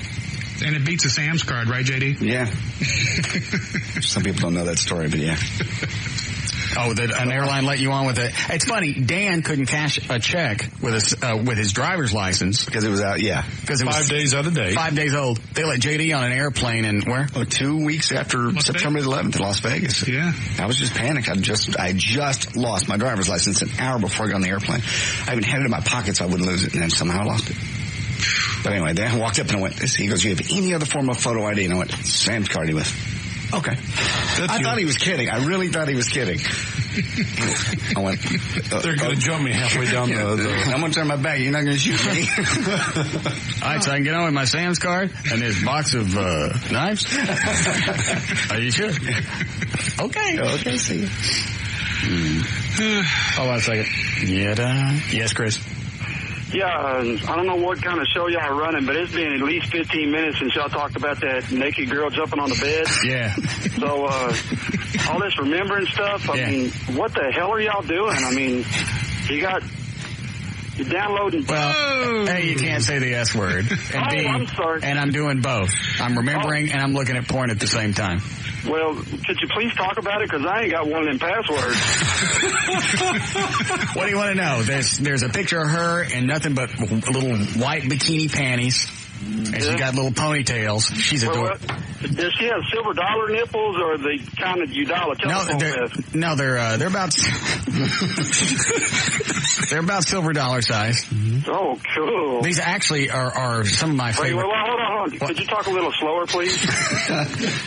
This is getting sick. Yeah, I know. What else you want to know? I don't know. There's something to be said for not talking about 9/11. It's just so damn depressing. Yeah, I know. And just breaking format and trying to memorialize it is almost trivializing everything that happened. I kind of like that guy's idea. What are you handing me, Dan? That is your password or your log-on name and your password to get into her website. Oh, so I can look at it from over here? So you look at everything. Oh, good. JD, you need to make sure he sends that to me so I can take a look here. I can play along at home. Have you looked at any of her pictures yet? No. What's the website? You can look at some free pictures. It's Tawnee, TAWNEE Stone.com. Hey now. Whoa. She's kind of young, isn't she? Says she's 19. Yeah. Where'd she get that bunny rabbit? I don't know, but it's eating it, ain't it? What are we doing? It is. Now we're on with another talk personality, surfing porn. Yeah. We can corrupt anybody. Yeah. Well, seriously. I mean, really, the networks have the 911 thing covered. Yeah. All we can really do is go back and discuss our thoughts from last year. Yeah, and that takes about 20 seconds, and then you move on. Because there's nothing else to say. So real quick on what you were saying, Ben, you think we should get Hussein like tomorrow? Do you think? Yeah, I mean, yesterday. I think he's right. Why not? What are we waiting on? The guy's a nut. I saw him on TV today with a sword. He shouldn't have that. It was this long. No. You could probably get on an airplane with that and a Sam's card. Yeah. Well, I just, JD, I just look at this guy and I think that, everybody's going to start crying the blues when, some sort of bioterror, reaches the United States. They're going to say, why didn't you take more aggressive action? And, then we're standing there with our butts hanging in the wind and 300 million people exposed to smallpox. Not to get serious on it for a moment. Go ahead. Today's going to suck anyway. Be serious. You and Benjamin talk. I'm going to sit outside and smoke. You don't smoke? I'm starting. Okay. Just today, yeah. You think this is the guy, though? He's the guy. You take him out and this all ends. Oh, no. Okay. No, there's going to be an heir apparent to this guy. There's too many fanatics in that part of the world. And something else. I noticed a name that's been amazingly absent over the last 18 months, and that's Scott Baio. Well, that would be the second name. What about? I mean, seriously, Gaddafi? where is he? Scott Baio or Muammar Gaddafi? Scott Baio. Muammar Gaddafi, I couldn't care less about. He never put on Joni Loves Chachi. Did you see that biopic on TVography this weekend on Happy Days? No. It was quite moving. Yeah. What was it? It was a. Did he ever bang Joni? Seriously? Yes. Yeah. Joni really did love Chachi, apparently. Oh. Yeah. And I love her Chachi. And apparently she turned psycho on him because you could tell the way they were talking about each other that apparently she kind of twisted off. Well, that was the rumor. She went nuts for a few years. Yeah. They did. So how do we go from terrorism to Joni Loves Chachi? Dude, follow up. Let's try to follow along, man. Follow along. Keep a diagram, draw little pictures. That always helps a Dan. Looking at the pictures on the... They're silver dollar signs. Yeah, they are. Those are beautiful breasts. Yes. A little flat belly that's pierced. Yeah, you're going to send me that password, aren't you? Yeah. I need to do some show research. Yeah. Hold on a second. Yes, Harry? Yeah, for a little bit of remembrance for 9/11, you might want to break out the old tape with the retardo. Which retardo? The Mama Day. The what? The dude that was hang on, Jay. You know what? JD has it. Look at that. Hold on a second. Is this the airplane witness? Yeah. Now, this wasn't from September 11th. No. This was from just an engine fell off of a plane. Yes, shortly after they had the one that crashed up there. Right, but everybody's wigging out. Right. All right, cut number one?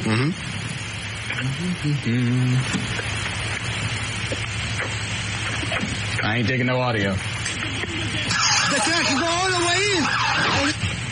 Or something. See, that makes everybody happy. Remember 9/11. Fast, and after that, the track can go all the way in. Over here. I see my eyes and I scream. All right. Now, it's been a while since I heard this, and since I'm going to milk this for probably at least 5 minutes, let's go back and try and figure out what the hell it was that he said. Still don't know. The engine fall down fast enough. All right. Engine fall down fast. Got that. All right. You still looking at Tawny? Actually, God bless Chris. He just sent me the password. Thank you, Chris. Who's Chris? I don't know. One of your listeners. Oh, okay. All right. Something to bunda there. I don't know. Eddie? I can go all the way. That's enough. The engine fall down fast, and after that, the bunda there. After then, the bunda there. The bunda. I'm out. Anyone? Eddie? And after that, the Bunda Day. It sounds like it burns right there, or it burned right there. No, I think he said Bunda Day. Those aren't words. He was upset. Oh, yeah, I got you. Sometimes words don't do justice. Yes, make your own. You still there, Harry? Yeah, I'm still here, man. You still enjoying this? I love it, man. All right, good. I'll play it some more then. Anything for you today, because after all, the show's about you. Oh, I appreciate it. The track can go all the way in. Over here. I see my eyes and Okay, he saw his ass. I don't think that's it, but that's what it sounds like. The engine fall down fast, and after that, the Bunda Day. All right, the engine fall down fast, and after that, Bunda Day. Okay? Are you writing this down, Eddie? Quit it, Harry. Seriously, it's not that funny. And the only reason I'm doing it is because we got no breaks today. I'm sorry, man. That's all right. Go on. All right. Fall down fast. Fall down fast, and then Bunda Day. Right. Yeah. Not the Bunda Day. The track can go all the way in. But something went all the way in. The penis? I believe that's what he said. All right. You got that one. Yeah. The track can go all the way in. Over here. I see my eyes and Okay, I saw my ass. I think he's saying something about his eyes, but I'm not sure. With my own eyes or with my eyes. Are you writing this down, Eddie? I'm trying. Okay. Scream, everybody go out. All right, something about the girl. I screamed, everybody go out. I screamed, everybody go out. I don't think you're right. No. No? You know, if we work this right, we can milk this till 7. Yeah, I think so. Oh, you know what? I was supposed to mention this earlier, and I bet Chloe's pissed off. Chloe is out at Jay Gilligan's. I don't know the address, but he's got the police fire posters because we thought today would be a good day since it's taken so long. Perfect. Yeah. It's in Arlington on Abram. Yeah. Abram? Mm-hmm. At? Anybody know? All right. Anyway. I'll look it up real quick. Well, you can go ask Rob. Okay. Anyway, he's there right now, and the police fire posters are done, and they're $10. So go. Take it. All right. Back to the tape. Seriously, I think I can do this for another 2 hours. Stretch it. The engine fall down fast, and after that, the Bunda Day. The track can go all the way in. Over here. Did he say the effer went all the way in? No, he didn't say that. Man. What do you got so far, Eddie? Read it back to me. The engine fall down fast, and after that, then the Bunda Dare. Okay. Is that all you got? Go all the way in. I saw my ass. I screamed. All right. I see my eyes, and I scream, everybody go out. I screamed, everybody go out. There you go. Okay. Of my ass. Jay Gilligan's is on 400 East Abram. Okay. He's there right now, and I don't think he's going to be there much longer because I was supposed to tell you guys about this at 3, but we've had this stellar show, and I forgot. What are you looking at now, Benjamin? Nina Knows Best. Is that another MPEG? It's another, it was a pop-up off of that other website, and my favorite mention here is porn for Amish folks. Yeah. Where does that come from? I don't know. Not enter site now, it's enter me. And when do the Amish use the computer? Yeah, they don't have electricity, right? Nah. What is your name? My name is Isaac Nagal. What is your... Did he say his... No, he said, my name is Isaac Nagal. Oh. Isaac Nagal. Oh, maybe he was given too much information. No. He didn't say anything about that. I see at the top of the roof, and I see the... I see at the top of the roof. Perfect. You got that one. I see at the top of the roof. Man, the engine fall down. The engine fall down. Right. Okay. I feel like I'm taking a college course. Open book. Yeah. And the plane fall. And then the plane fall. Right. Engine fall down, plane fall. Should work at the UN. The pitch on the left side and... Pitched on the left side? I think he said something about the fish. No, it pitched on the left side. Fish is on the left side. Maybe he works at a restaurant. No, pitched on the left side. I think you're wrong. Today is probably the worst show we've ever done. That's not true. No. Yes, it is. Yes. This is unique radio. Which is not good. This is good. All right, so now the fish is on the left side. They fall down, and the belly fall. The piece on the left side, and... Okay, your fish is on the left side. Piece on left side. Nobody's talking to you. I get straight all the way down, and I see the people under the sardine. I see the people. I set the people to sit. Hold on. I see the people. For the fish. Mm-hmm. Yes. I don't think I can know if it's still 7. I fall for him, maybe like... I fall for a maniac. That's definitely not it. On a Saturday night, fine. No.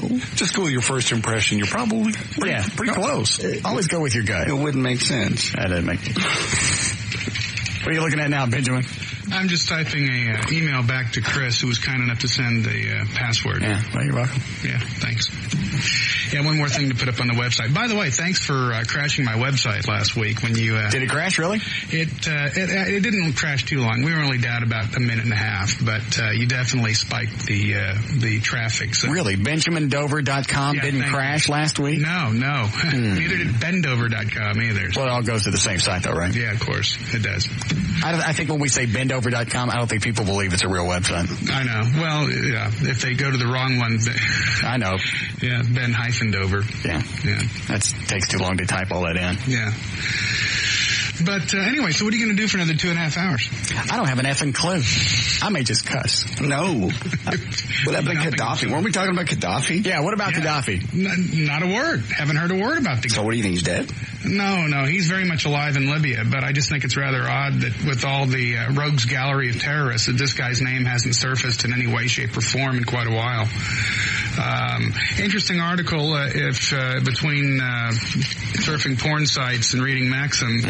This week's Newsweek has an interesting comparison between Donald Rumsfeld and Colin Powell. So I know it's going to be top of the things that you're going to be doing tonight when you get home after this fine show. Yes. I love the show. Do I? I love the show. Yeah.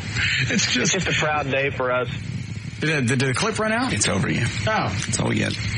All right, here it is in its entirety. Okay, about the fish and the whole thing. Right. You decide for yourself. This is the last time I'm going to play it. The engine fall down fast, and after that, the bundle, the track go all the way in. And here, I see my eyes, and I scream, everybody go out. What is your name? My name is Isaac Nagar. What did you... No. Yeah, I think he is. Let it go all the way through. I see at the top of the roof, and I see the plane. The engine fall down, and the plane fall. The piece on the left side, and make it straight all the way down. And I see the people under the sardine. I fall for him, maybe like... I fall for Anna something. I'm way out. He's not a very good speaker. No, I am. Really. Okay. Still there, Benjamin? I'm still here. Yes. Good show today. Yes. It just doesn't have the same pacing that I'm accustomed to. Well, that's because I got to stretch everything out today. When did they tell you that you were going to be commercial free? Monday. In fact, they didn't even... who found out first? JD and I were sitting in the office, and Bob walked in and told us. Oh, so he didn't tell you guys. I thought you guys just overheard it in the hall. No, he actually just came in and said, okay, Wednesday, da-da-da-da-da, by the way, because you're going to be commercial free. We went, Well, did Ren and Stimpy have commercials? Are they ran commercial free also? They always do. Ouch. Thanks for the setup, though. No problem. Yeah, Harry? I appreciate it, man. Oh, you're the same guy from earlier. Okay, you're welcome. All right. Yeah, Jason? Russ. Yes, Russ, sir. buddy, I cannot believe you don't know what that guy's saying when you dated L.A. Lamont. I don't know ever what she was saying. That's the bomb to death. The only thing I ever knew for sure what she said was, my nasty... She's saying that's my bomb to death in the fire there. My what? My bomb to death. I don't even know what you're saying. My bomb dad, like my bomb dad. I'd give cash for commercials right now. Didn't I hear them playing Lee Greenwood earlier today? I don't know. Yes, you did. Yeah. Like the whole song? In between Stern and Ren and Stimpy show. Yeah, they did a little God Bless the USA and little sound bites. And then they had that moving oratory by Bob. What did Bob say?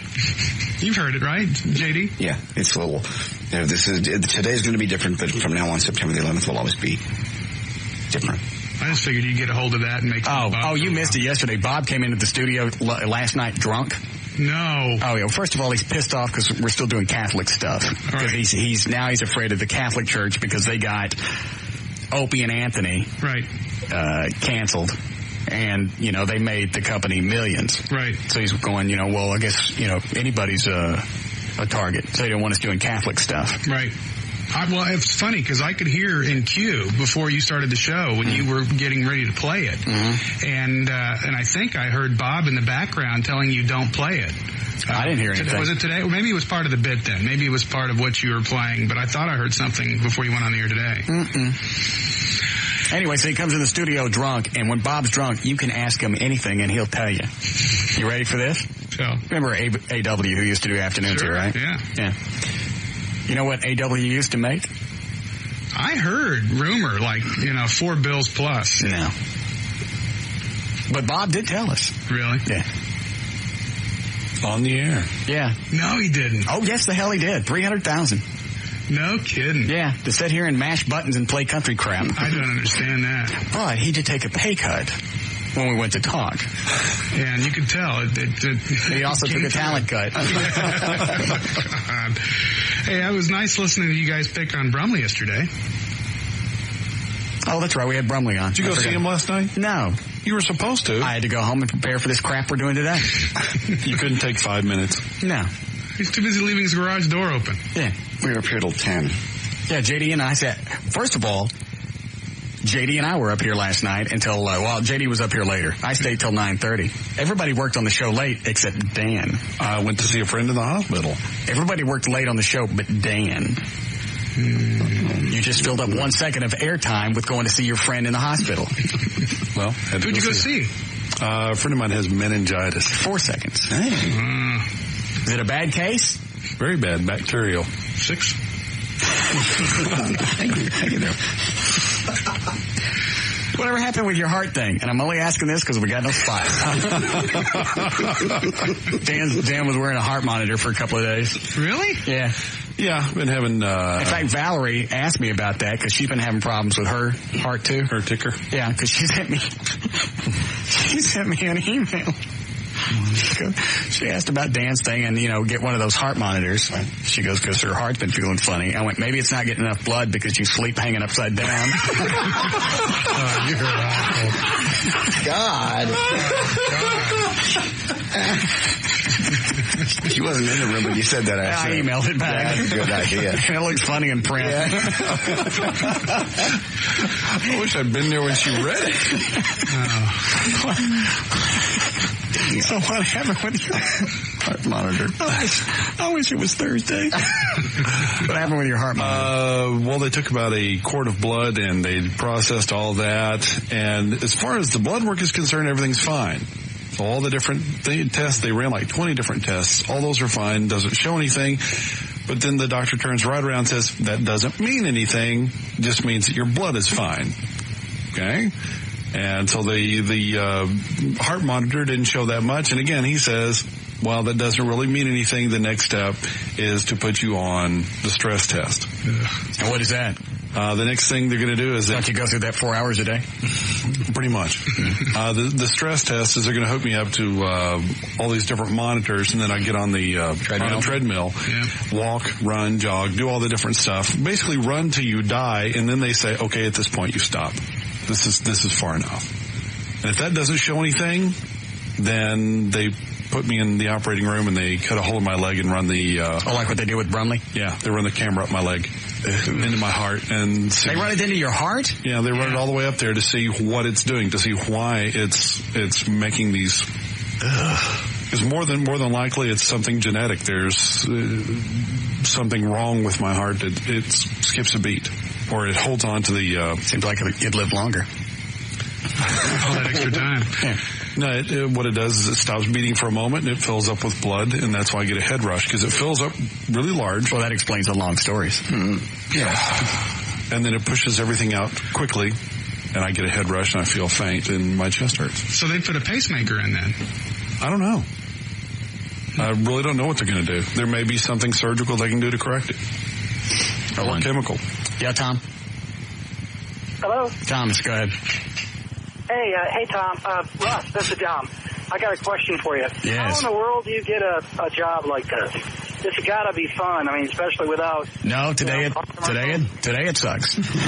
Well, how do you get... I can't leave to go to the bathroom. I can't leave to get something to drink. I can't go get my pretzels and my little chocolate nuts. Let's take a break. So what do you do? Do you stand in line and somebody picks you out? You know, they got like luck. By listening to today's show, I would say you're probably right. Any other day when we're on a roll, I'd say it's, the 20-some-odd years of experience that I have that helps guide this thing to number one in the ratings. Today, it's a crapshoot. Well, I tell you, you're earning your pay today, then. No, I don't think so. I was just curious, because I'd love to do it. It sounds like a lot of fun. Come on up. All right, today you got a show. You can talk during the break. Yeah, what breaks? Yeah, we're going to take one here in a second. And okay. Is Bob still here? Yeah, sure he is. All right, thanks, Tom. I heard another show today that was basically they turned their show over to the police and firefighters, and they took a break and let them talk. Really? They were running commercial free, so instead of taking a break, they would have a couple of firefighters on, and they'd leave and let the firefighters do the show for a few minutes. God, that's a good idea. Yeah, it is. Hey, Ben, you want to talk for 3 minutes? I got to go pee. Yeah, I just got an email from one of your loyal listeners. Yeah. That, they redirected your site today, right? Yeah, I told them to. Okay, all right. If you go to russmartin.com, it redirects to KYNG because they've got a nice little tribute thing. So I thought that was nice. Yeah. All right, good. Well, you go ahead and take a leak, and we can fill. I don't want you talking for 3 minutes. Well, let Dan talk for 30 seconds. I'll get his heart started again. Nah, we'll just take a break here. All right. You gonna hold on? Sure. You got anywhere to go? Yeah. Downstairs for a drink right about now. Oh, all right. We're gonna do that. We'll take a break. We'll be back. More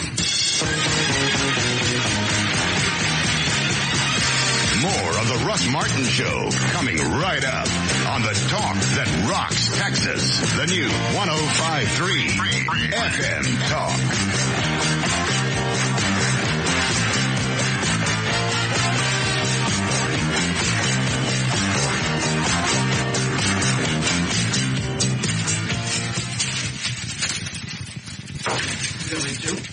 Huh? I gotta go pee. How long we go, Daddy? Reset. Eddie, don't forget to run a legal ID. Okay. On up. Yes. How long y'all want? 4 minutes? Yeah.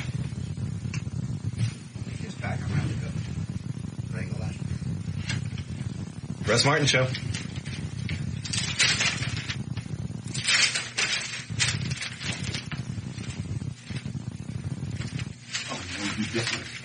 Okay, we'll see what we can do. Thank you. Russ Martin Show. Hey. Really? Oh. Not really. Okay. Russ Martin Show. Yep.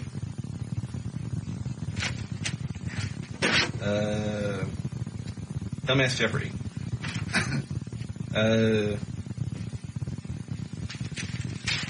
have it today. We're good. Okay. Thanks. Russ Martin Show.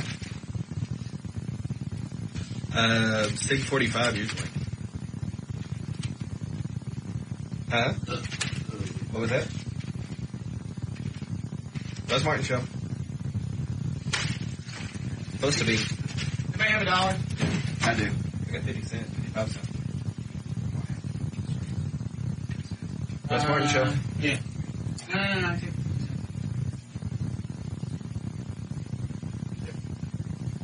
I don't know. Why don't you hang on? What do they want? We're going to have firefighters come up? No. Nope. Not today. Okay. Russ Martin Show. 4:55 and probably still pretty hot out there. Okay. What do you want to know? Russ Martin.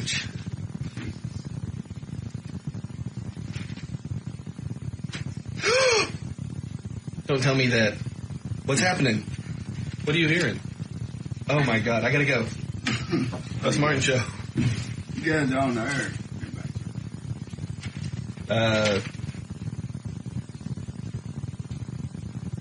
Is it dead air right now? Hang on just... I don't know, hang on just a second, I gotta run illegal. This is KYNG Dallas Fort Worth. I'm Bob McNeil, Program Director.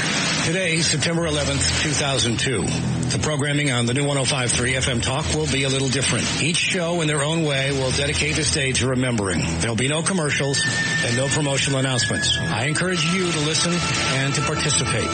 Call us with your thoughts and memories. 214-787-1053. Today will be a little different. September 11th will always be different. What? Our commercials aren't running and they can hear what we're saying in the studio. What's that? Oh, some lady call? Russ Martin Show. Yep. No, she didn't even know why I was mad. That's all you got for your birthday? Yeah. You got Jack? I don't know. I don't know what we're... okay, thanks, man. What do they want? Okay, Russ Martin Show. We're requesting best ofs now. We ain't playing best ofs. We might. We got 2 hours left. I got Jackal's new CD. Okay. Bonnie, the record rep, sent it to me. Or we ain't heard from him. Okay. Hold on just a second. Well, I've been trying to go. Russ Martin Show. All right, take us back out of the break, Eddie. Okay, I gotta go.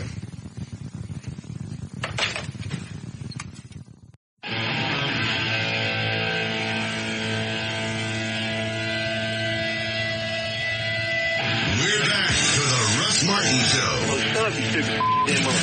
You shut up, you monkey scrotum! I'll kill you and eat your family for dessert. On the Talk That Rocks, the new 105.3 FM Talk.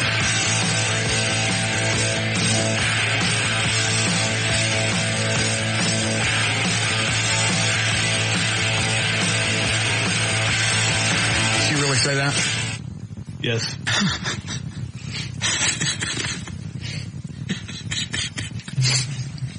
All right. Go ahead, Jeff. You're on the air. Hey, Russ.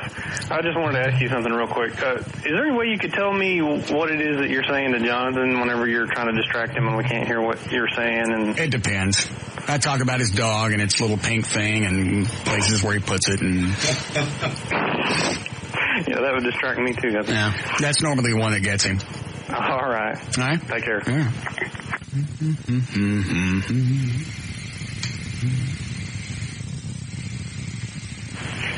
Go ahead, you're on the air.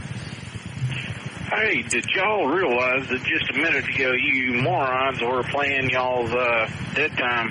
Y'all weren't actually in a break. Yeah, I know. I said we were going to do that yesterday. Oh.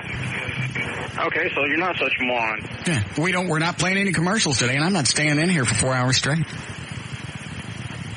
Oh, so you think you're too good to do what everybody else has done? Everybody else is playing music and leaving the studio. I think not. Yeah. You're just a pussy. And? You listened through the whole break, didn't you? Yeah, I did. Okay, thank you.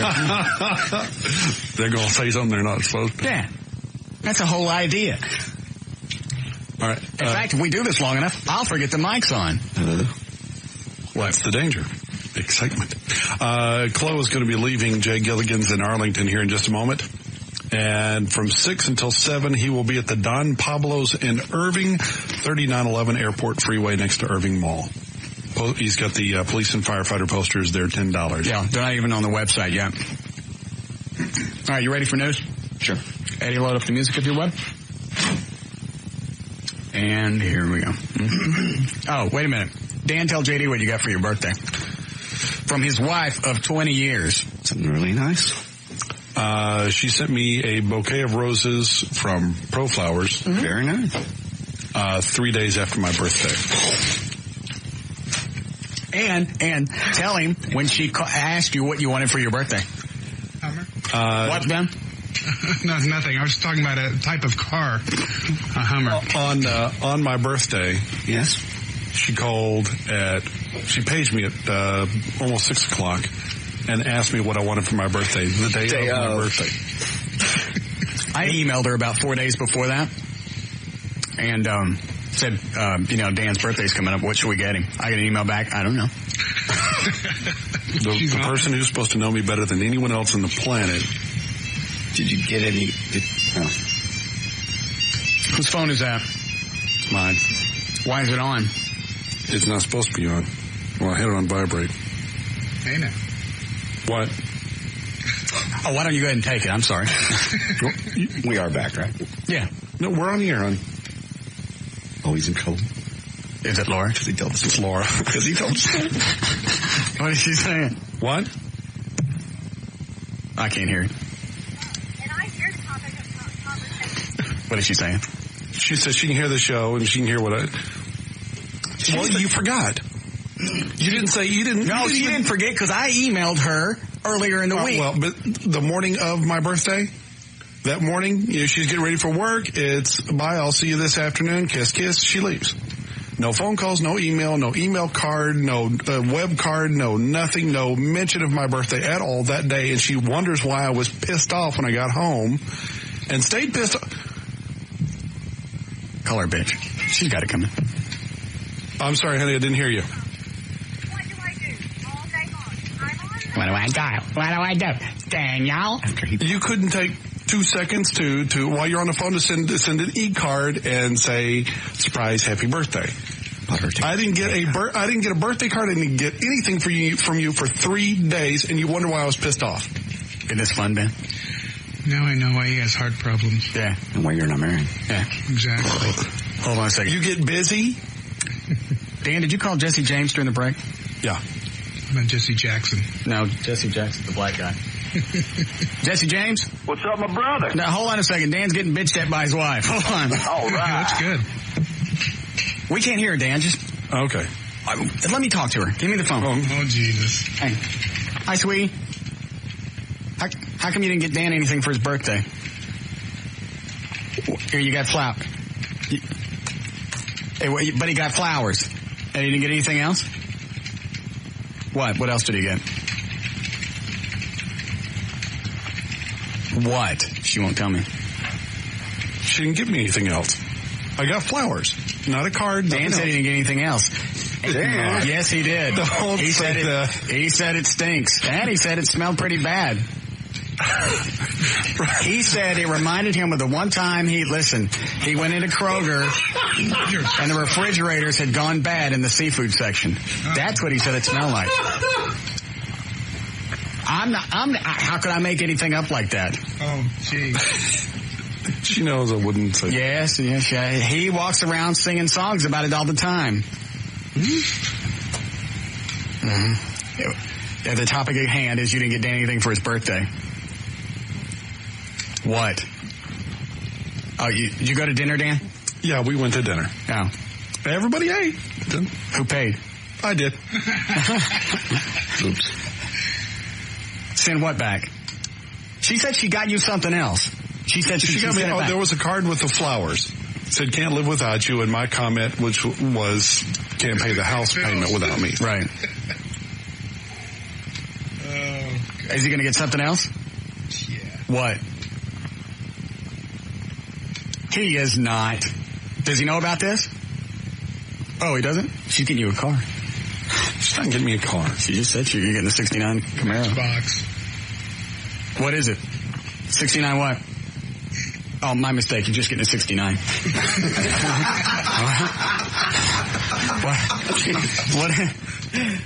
What? A cougar? Oh, you know what? I'm tired of talking to her. That whiny voice will drive you nuts. Do what? It didn't take long for the phone to ring. Yeah, I know. Oh.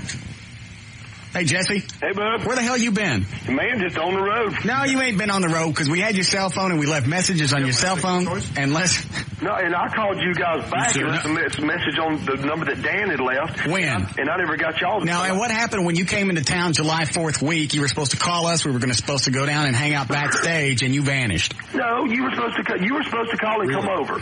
You were going to call. How were we going to call you? Oh, you got your cell phone. Dan said you were going to call as soon as you got into Dallas. Where did you play? The Curtain Club or something? The Bronco Bowl. Whatever. I don't know. It was the No, I love it. Got a stage. You did not just. Did you say I love you? No, I get it. Not you, Jesse. Oh. Honey, I gotta go. I said I love you. You know I love you. Pussy. All right, bye. Wait a minute. Let me get this right. She didn't get you anything for your birthday, and you just said I love you? Yeah. Pussy. He's married. You got to do that. He's going to have to go home. Do you know what would happen? Jesse, you were married for a while, right? I bet she got him a jackrabbit for his birthday. She couldn't find the No. Nah. She couldn't find the car I wanted. Are you going to cry? So she, yeah. Are you really? Look at his eyes. She, Why are you crying? He's getting ready to tell you. Oh, please cry. Cry, Dan. She got my second choice. Which was what? A 69 Charger. Wow. Battery charger? No, 69 Charger. And where is it? She had it shipped in. Look at his eyes. I know. Why are you crying? Great. That's why you're a rotten husband. You made him do that. Seriously, you're a piece of.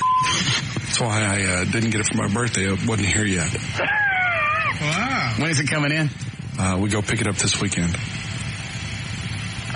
She said she was going to send me some pictures. She should have given you a picture of it or something so you didn't feel so... He could have waited. He's bitched about... You tight-wide bastard. Shut up. I got 2 hours to fill. She said she was going to send me a picture of it as soon as she got to the house. What a sweet and lovely woman. Oh, you are such a... No wonder he's been married to her for 20 years. Oh. Makes me sick to stand in the same room with you. He should take back that comment about the smelling like the produce aisle. Yeah. Yeah, Dan, take that back. Jesse's right. I didn't say it. You did. Yeah, with seafood. Dan, it sounds exactly like something you'd say that. Yeah. I wouldn't say that to her. Yes, you did. Not where she could hear. Wow. Oh. All he's done is bitch since his birthday. Yeah. No, like what my wife gave me. I've been upset with her for... I just thought, I didn't even ask until we were out in the hall. I thought he just got something crappy, and that was it. I didn't know he didn't get almost nothing. All right, so anyway, you come into town. You still there, Ben? Yeah, I'm here. Benjamin? I'm still here. All right, let me know when you got to go. No, I'm just enjoying being along for the ride. Yeah. Good job on the Charger, by the way. Yeah. That's great. Does it really make you feel like a heel now? It makes me feel pretty crappy. I swear to God. You got Russ there cheerleading. Never seen Dan cry. I saw Dan cry one time. When? Leaving the Eagle? No, we can't. Hogan's Heroes. Oh, no. Sergeant Schultz died. When one of the dogs was sick. I mean, like really sick. Mm-hmm. Yeah.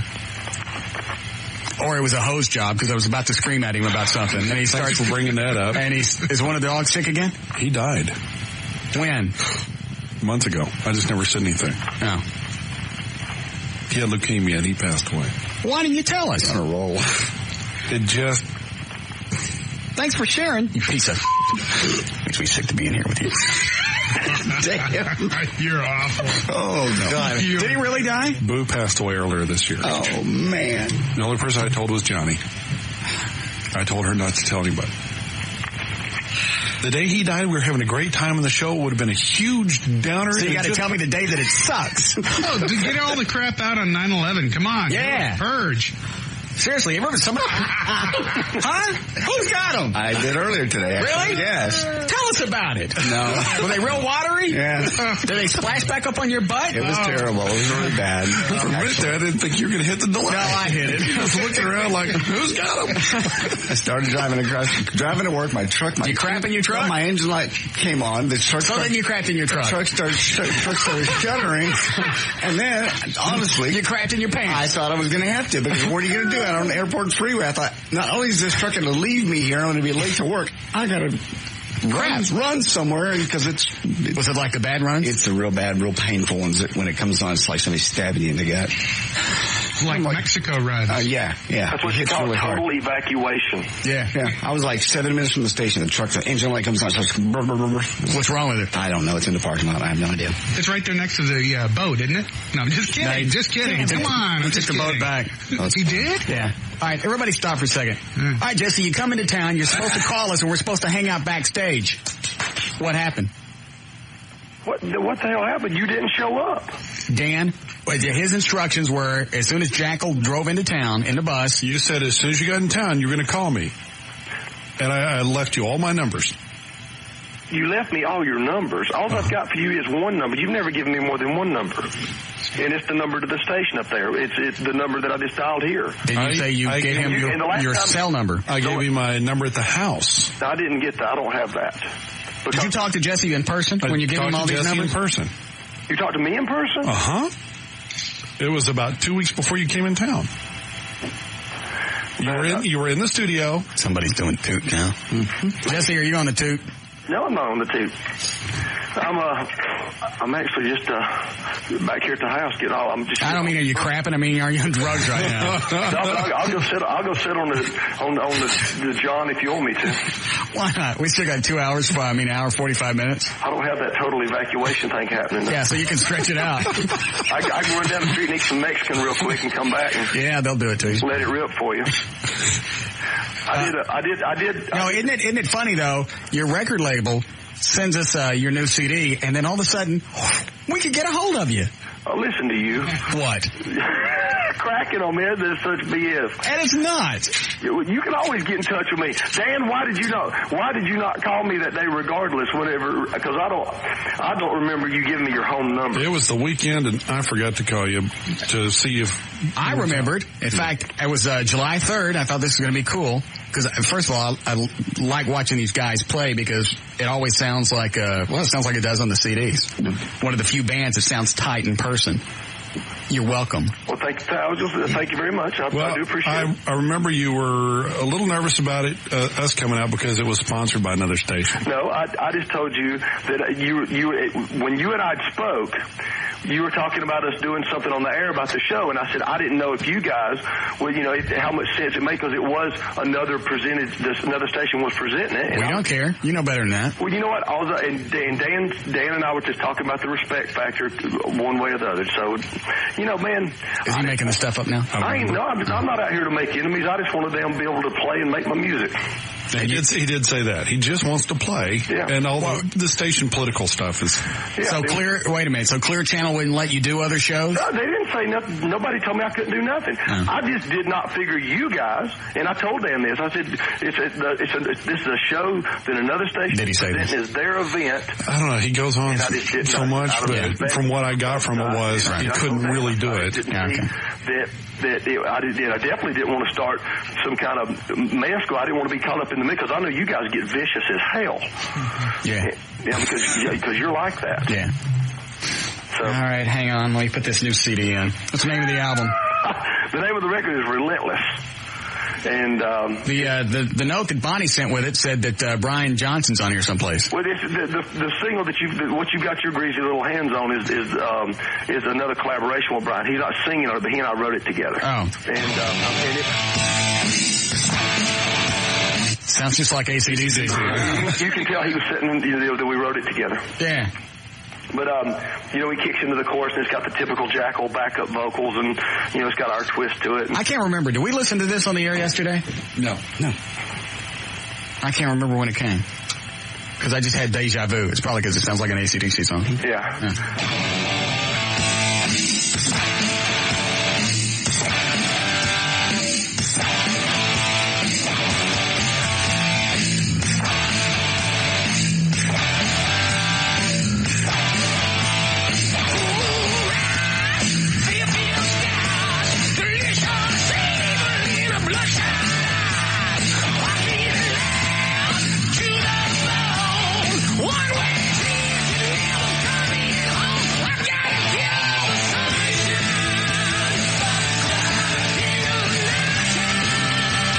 Now, is this all of Jackal or is it just you? It's all a Jackal. Oh. Yeah. I thought you were going off on your own. No, I did a solo record back a year ago, and this is total Jackal, and the new record comes out October 22nd. Yeah. And but you guys, you know what a huge fan I am of AC/DC and Brian, and I mean anytime he makes the time for us to write together, I jump at the chance because he's a lot of fun to work with. Well, I mean, you've talked about going out. What was it like? No, I called your house one time and he was there. Yeah. He races the road races, which you were supposed to make some time to come up here and hang.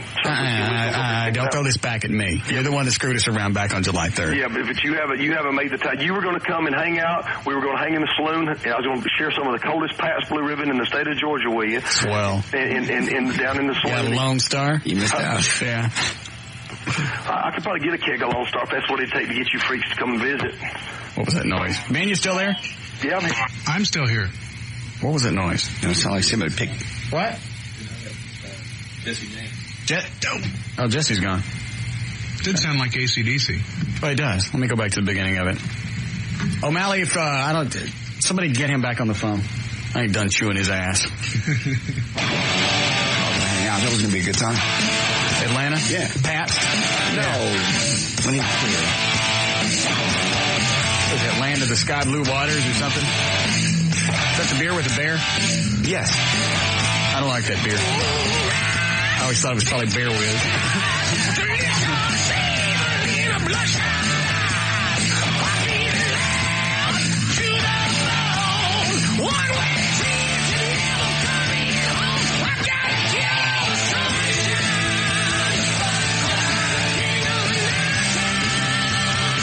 You back?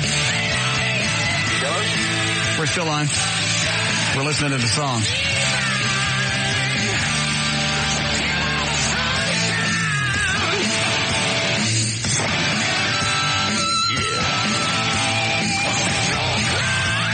I like this. Love this.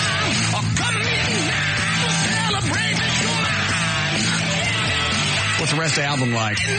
More ballads? No, the rest of the album is just, it's called Relentless. I mean, and the rest of the record is just, it is relentless. I mean, it's one song after another. Just some kind of record, much like the first Jackal album, you just put it on and, build a party your ass off to the whole thing. Well, that was a cool thing, about the first Jackal CD. It was like a best of. We got this, well, thank you very much. We get the new, like the first track on the record is a song called If You Want It Heavy, I'll Weigh a Ton. And it's just me right off the bat, just no music. You want it heavy, well, damn. And it just starts crunching. Yeah. And, from the beginning of the record all the way through, it's just, there is a couple of tunes that, like the one that kind of, yeah. His phone must be. Did you cut out again? No. Oh. We're playing the song under while you're talking. Oh, yeah. I said there's one. It was just loud as hell in my ear. But, yeah, it's, there's one song that sounds a lot like old Thin Lizzy with some good guitar harmony stuff in it. And I don't know. I think it's got a good balance, the record does. Well, how come you only sent us the single? Like this looked like somebody's mama burned it on her computer. You know what? I guess Bonnie has got it over there too. You're getting it way early than everybody else. Oh, all of a sudden, what was the CD we played a couple of weeks ago? U2. Yeah. The brand new U2. World premiere was here on the talk station in Dallas. The world premiere of what? The new U2. Somehow we got it. I don't even know how we got it, and we played it just to piss off the rock stations. Yeah, well, they're not going for ads to this radio until like next week. So. No. And then now all of a sudden everybody's sending us stuff. That's just whenever you're that powerhouse radio show that you got. When you're having a show like today. And I'll call you up and give you a damn verbal tongue bath. And you're the one that stiffed us on the 3rd. No. Yeah. Jesse James. Man, y'all, you know what? Y'all are crazy for not just showing. Since when do you not show up whenever there's cold beer in the refrigerator, especially when you know damn good? Because I don't want to have to pay to get in, and B, I wanted to go sit on the bus. Why did you? Then all you do is bring your ass over and get on the bus. Yeah. Just like when you get ready to head to Atlanta, all you gotta do is call me and tell me you're coming to stay. All right. Is your mom still living with you? My mom, she don't live with me. She worked I got an office off the South House, and when she retired from her job, she come down and she works during the day answering the phones and stuff. What was that other CD you sent us? What was the Osama thing, wasn't it? Yeah, the open invitation, because we were right in the middle. We spent a year recording the new record and we were trying to keep the vibe, just everything that's rock and loud and crazy, and then the events of 9/11 went down and as everybody knocked us on our ass, and we definitely didn't feel like like it was a big party anymore, and so we had to kind of clear our thoughts, and being the rednecks that we are from Georgia, we wrote the song Open Invitation, I Hate You Bin Laden, and we put it up on the website. Hang on, because we still got it. Can you download it off your website? Yeah, it's a free MP3 download off the website. Do you know we had 80,000 downloads of that song within the first 14 days? Now, it's not just jackal.com, is it? It's rockmerollme.jackalmeoff.com. Okay. And you can go download it for free, but we got our server, Earthlink, they fined us like almost $9,000. Why? Now, you'll dig this. They fined us like $9,000 because 80,000 people downloaded that song within 14 days, and it shut the Earthlink server down. Oh. So now check this out, though. Did you know that like one of the head offices is there in Dallas? No. And I got connected up to a couple of different people who finally sent me to Mr. Big over there, and he pulled some strings, and whenever they found out what the song was about and why we'd had so many hits on it, they ended up wiping the charges clean. Oh. So I thought that was pretty cool. Yeah, hang on a second. Let's see what cut this is. 3. Yeah, I don't think we've played this. When did this come out? Like last October? What, the Bin Laden song? Yeah, when did you put it on the website? Well, it just like days after the event happened. And, we never sold it. It's just, like I said, it never was our intention to make any money off of it, and we hadn't. We just put it out there as a free MP3 thing just to kind of share our thoughts on, being pissed off about it. Yeah, which reminds me. Eddie, is this the edited version? Yes. Yeah. Because you got mofo in the original, don't you? Yeah, it's written in the key of anger. Yeah. Americans. Hold on, we'll play a little bit of it. Love to fight. All real Americans love staying back.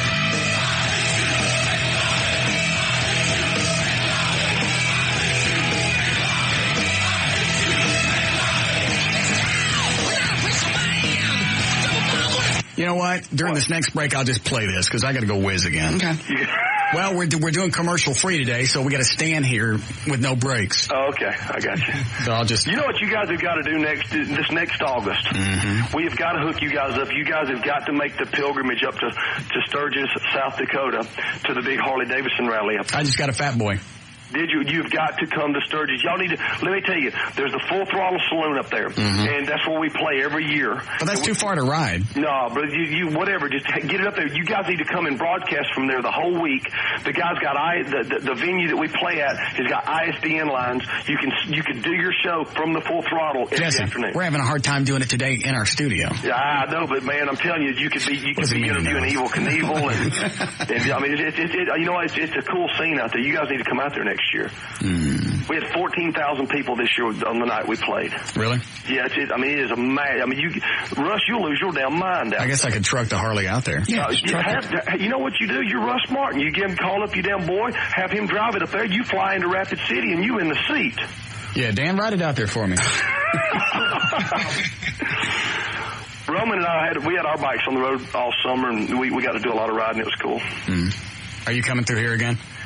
Man, we've got to make a beeline down to there because, I mean, we... let me ask you this. We got the white trash party. I'll have to ask you this off the air.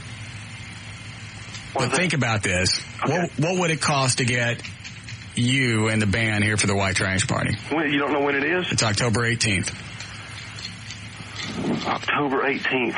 Because I'm scheduled right now to play the Broken Spoke in Daytona for it's Biketoberfest in Daytona, and I'm scheduled to play there. I smell a blow off. Huh? I smell a blow off coming. And then we're playing with us and Stone Temple Pilots are playing it up in Kansas City on the 19th. So and I've already got. You know they're not going to show. Who? Stone Temple Pilots. Well, that's fine with me, but whether they do or they don't, I'm going to jam just the same regardless. All right. And but let me just confirm what I'm telling you is the truth. But you know, if it schedule wise works out, I'm up for it. Where y'all doing it at this year? Jay Gilligan's in the mid cities. It's a great big block thing. They block off like 2 or 3 streets. Yeah. Be like 4,000 or 5,000 people. Wow. So I'm sure that's a good debauchery scene. If I pick up the phone, will you tell me what it costs? If you pick up the phone. Yeah, I'll take you off the air. Well, I mean, my agent has to do all that. I know, but you know what you guys get paid for. I can tell you what we normally make for those gigs. But well, let me pick up the phone. I'll take you off the air. All right, you're off. Yes. Say the F word so you know you're off the air. Well, just tell me how much. Okay, we could probably do the lower end number. Do you take coupons? Maybe some coupons? Sam's card? All right, hold on. Yeah, we might be able to swing that lower figure. Well, I mean, either way. Because we do it all for charity anyway. Yeah, well, that's cool. Harley paraplegic riders, yeah. Maybe I can even get my bike down there or something. Yes. But I'm seriously, I just got to check. I think he bought that. I believe that. Spoke Saloon in Daytona Beach, Florida, for Biketoberfest. Okay. And we're not. That's going to be the first date we're back up to because we just got in last Sunday. We played the Hemp Festival up in Maine. I'm sure you did. Last weekend. And you didn't even have any equipment, did you? Man, you know, in Maine, it's got the damnedest law. If you get popped out there with a bag of pot, $200 fine. Okay, don't matter. I mean, it doesn't really matter about what size. Then, if you get popped a second time, it's a $400 fine. Yeah.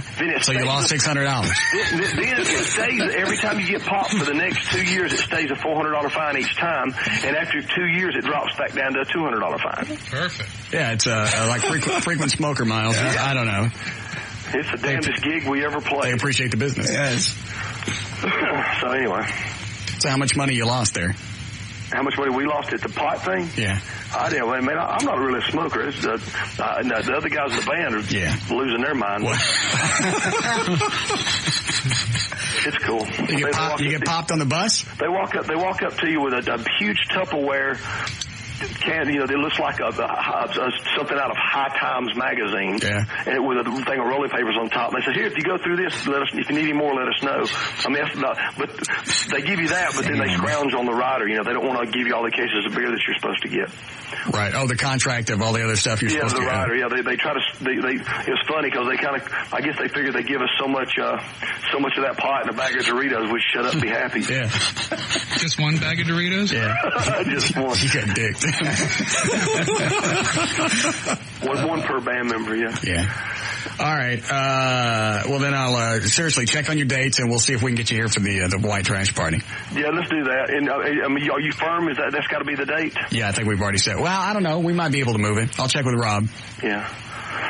All righty. Is that okay? Man, it's good hearing you guys' voices, and you know, once again, you're always welcome. When y'all get ready to come over here to Disgraceland and hang out for a few days. Okay. Come on. You're in Atlanta, right? Yeah, and I'll be here until, like I say, the middle of October because I've been gone all summer long, and I got a few weeks off, and just gonna try to do some work in the studio and just be around the house. But so maybe if we moved it up, if you're there till the middle of October, if we moved it up a week or so.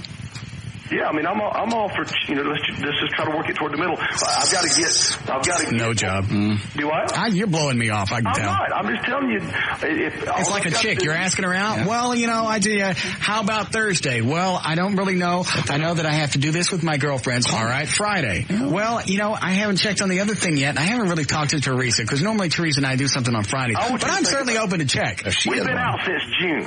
I told the guys in my band that I said, y'all be ready to kick my work all day. What? Nothing. Go ahead. Then I told the guys in the band, I said, everybody be ready to go back out the week of October the 15th. Okay? Good. That's what they were going nice. to do. You should be a chick. Yeah, that's perfect. We're out the week of October 15th. When's your party? Yeah, not that October 15th. So all I've got to do is I've got to call them back and tell them that Russ is wanting us to come to Dallas to play the White Trash Party. Okay. So... And once I get everything run through them, then we'll work it out. But yeah, just call Dan. I can count on you, can't I? Yes, sir. Here it comes. Call my agent. Call my booking agent. Right. Call me, Dan, and you and I'll work on it. Okay. All right. All right, thank you, Jesse James. Well, guys, it's good hearing your voices. Y'all have a good day. Rock me, roll me, jackal me off, and we'll see you guys soon. All right. The new record, October 22nd. Are you going to send me the whole CD? Absolutely. The copies of the record should be in probably I'm hoping by this Friday, and you'll get it by the middle of next week. All right, that'll be cool. Or I'll burn it from me myself. All right, that'll be cool. All right, take care, brother. Thank you, Jesse. All right, Jesse James from Jackal. What's his website? rockmerollmejacklemeoff.com. Okay. Jackal is YL. Yeah. And not AL. I will call the agent and set up them being at the white trash party. He ain't coming. Well, I'll call them and see what they can do, though. That's a blow-off. That was a great tap. Even Benjamin looking at porno, listening at home. I'm busy. Yeah. Are you still looking at Tawny? Actually, I'm looking at Refrigerator Fun right now. Well, that's one of the picture sections on her site. Oh. Hey, you're a big sports fan, aren't you, Russ? Yeah. I can ask me anything. How old was Johnny Unitas when he died? Oh, man. 39. Did I take that from your newscast there? Thanks a lot. Yeah, I was going to ask him to put him on my Deadpool. Sorry. Is he dead? Sorry, Yeah. he just died. Just like now? Well, about an hour ago. Oh, really? Yeah, I just saw it on TV, and I was trying to find if it was that was right. Yeah, he's still dead. 69. Oh, I only missed by 30 years. Heart attack. Yeah, 30. Damn, that would have been 69. That's 30, 41. That's a lot of points you would have gotten. 31 points, yeah. Wow. Yeah, but who would have thought it? I mean, other than he had heart surgery in 93, but, he's not somebody that's on your radar. No. All right, I'm going to play this Jesse James thing. Eddie, you don't have to worry about the break here. Do we have to do a legal ID? No. Did we do one at 5? Yes, we did. Are you sure? Yes. Okay. All right, where's the CD? All right, we'll be back. Americans traditionally love to fight. All real Americans love to stay in battle.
Somebody missed an MF in that song. It's all right. We're just sitting on the couch talking. You go back outside. You were late. I didn't know that song was over. Sorry. You missed it in the studio. We're just sitting around talking while the song's playing. Yeah. We missed an MF in the edit. Oh. And it's a good one.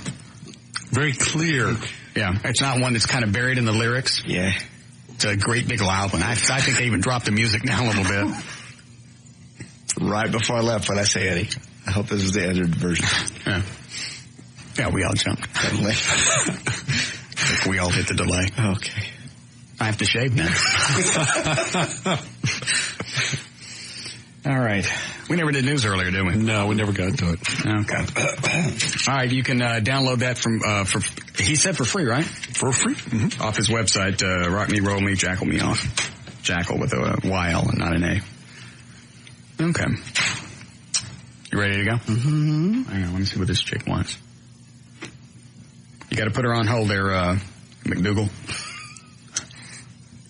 All the way on hold.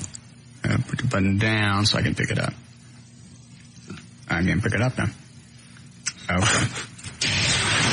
All right, 5:36. J.D. Ryan's on the news. 105.3 FM Talk with news. And thank you, Russ. Let's see. Authorities still searching today for about 330 pounds of potentially explosive fertilizer stolen a day earlier. FBI office in San Antonio says investigators were interviewing employees of Austin Powder Company in Georgetown and anyone who might have had access to the area where the materials were stolen. Authorities say 11 small tubes of ammonium nitrate was reported missing, and the FBI says no evidence that the theft could be linked to any threat of terrorism. Authorities think they're just out to sell them for money. You bagged over? I am. Okay. Hey, Dan. Yes, sir. Go ask Rob if we've got a budget for the white trash party and if we can afford this many dollars for Jackal. Got it. Okay. Good, JD. Okay. While a majority of Americans feel as safe or safer today than before September the 11th, the public is unclear on whether the U.S. is winning the war on terror. In the latest Fox News poll, fewer Americans think that the U.S. is winning the war against terror, 36%, than think we're losing, 43%, with another 21% undecided. Winning or not, almost half say they feel safe, or as safe now as they did before the terrorist attack, and another 16% feel safer than before September the 11th. How could some people not think that we're never going to win it, but obviously we're doing better than we were. Apparently more people feel that we're losing the war, that we're not as aggressive as we should be. Go look at the places we've been bombing. I know. We turned that place into a great big Dippin' Dots. Literally. What do you think, Benjamin? You bomb them back to the Stone Age, you set them back 25 years. Yeah. Whatever that means. And that's why Benjamin wants to bomb. And he's right. They should go get Saddam Hussein now. Because they could be building nuclear stuff today. What do? You just drop a nuclear? Do we go nuclear on them? Do we just carpet bomb them? I mean, do you know what these people are? I don't mean drop carpet rolls on them. Oh. Do you, great big Berbers. Yeah. Here comes another Berber bomb. Go out the CC carpets and start picking up some rolls. It would hurt. But it wouldn't kill them. Now, maybe if you drop the padding on them, too. Yeah. And just the fumes from all that carpet nails. What do you do? Where are they? Who are they? Do you just wipe out the country and start over? I mean, you got innocent people there, too. Tough break. Well, like they give a crap about innocent people on a year ago today. Well, of course they don't. No, they're the ones. We're a different country. We're a different culture. And that's why we haven't won this war. We're doing better because we finally pulled our heads out of our asses and went, you know what? We're going to have to get ugly. We're going to get medieval on these jackasses, or they're going to keep doing it. You got to play by the same rules or you're never going to win. You got to go fly stuff into their buildings. And what Bush is having to tap and dance and do everything politically correct to get Congress's approval to do anything. It's okay. I'll ask you before I do anything. Well, why? Yeah, and then it makes CNN and those clowns are watching it, and they're already moving all their stuff to another safe area. Yeah. I'm just telling you, that's what he's having to do right now. To get anything approved, he's having to go, okay, what do y'all think about this? Mm-hmm. And then it's leaking to the news. See, that's going to be the biggest thing. That's going to be the thing that's ever going to keep us from totally eradicating terrorists around the world. Because we won't turn into, it's like I've said all along, we got to, just for 1 year, turn into the United A-holes of America and stop supporting other countries, stop sending out money to help other, because we're never going to get that back. Mm-hmm. Medical assistance, you get nothing for a year. We take care of our borders for a year, go bomb the crap out of everybody else. Make people think we're nuts. I'm serious. You take George W. Bush, you dress him like Herb Tarlick, put him out in front of the White House, drunk every day. That'll scare the rest of the people on this planet. Yeah, the guy with the button. Herb Tarlick. Great. Do you have a button? Yeah, I just mean the nuclear button. Oh, yeah. That's my solution. Okay. Well, we're buying oil from Iraq for humanitarian revenues, so they can buy food and medicine. Screw them. Bury the bastards. Get on with it. Yeah, if you kill them, you ain't got to feed them. Thank you. Seriously. And then you take their oil. You can't blow up a whole country. Yes. Why not? We've done it before. And not a whole country, but some. Well, I mean, we took out Nagasaki and Hiroshima. Well, that's true. Yeah. And certainly with we didn't even blow up good cities.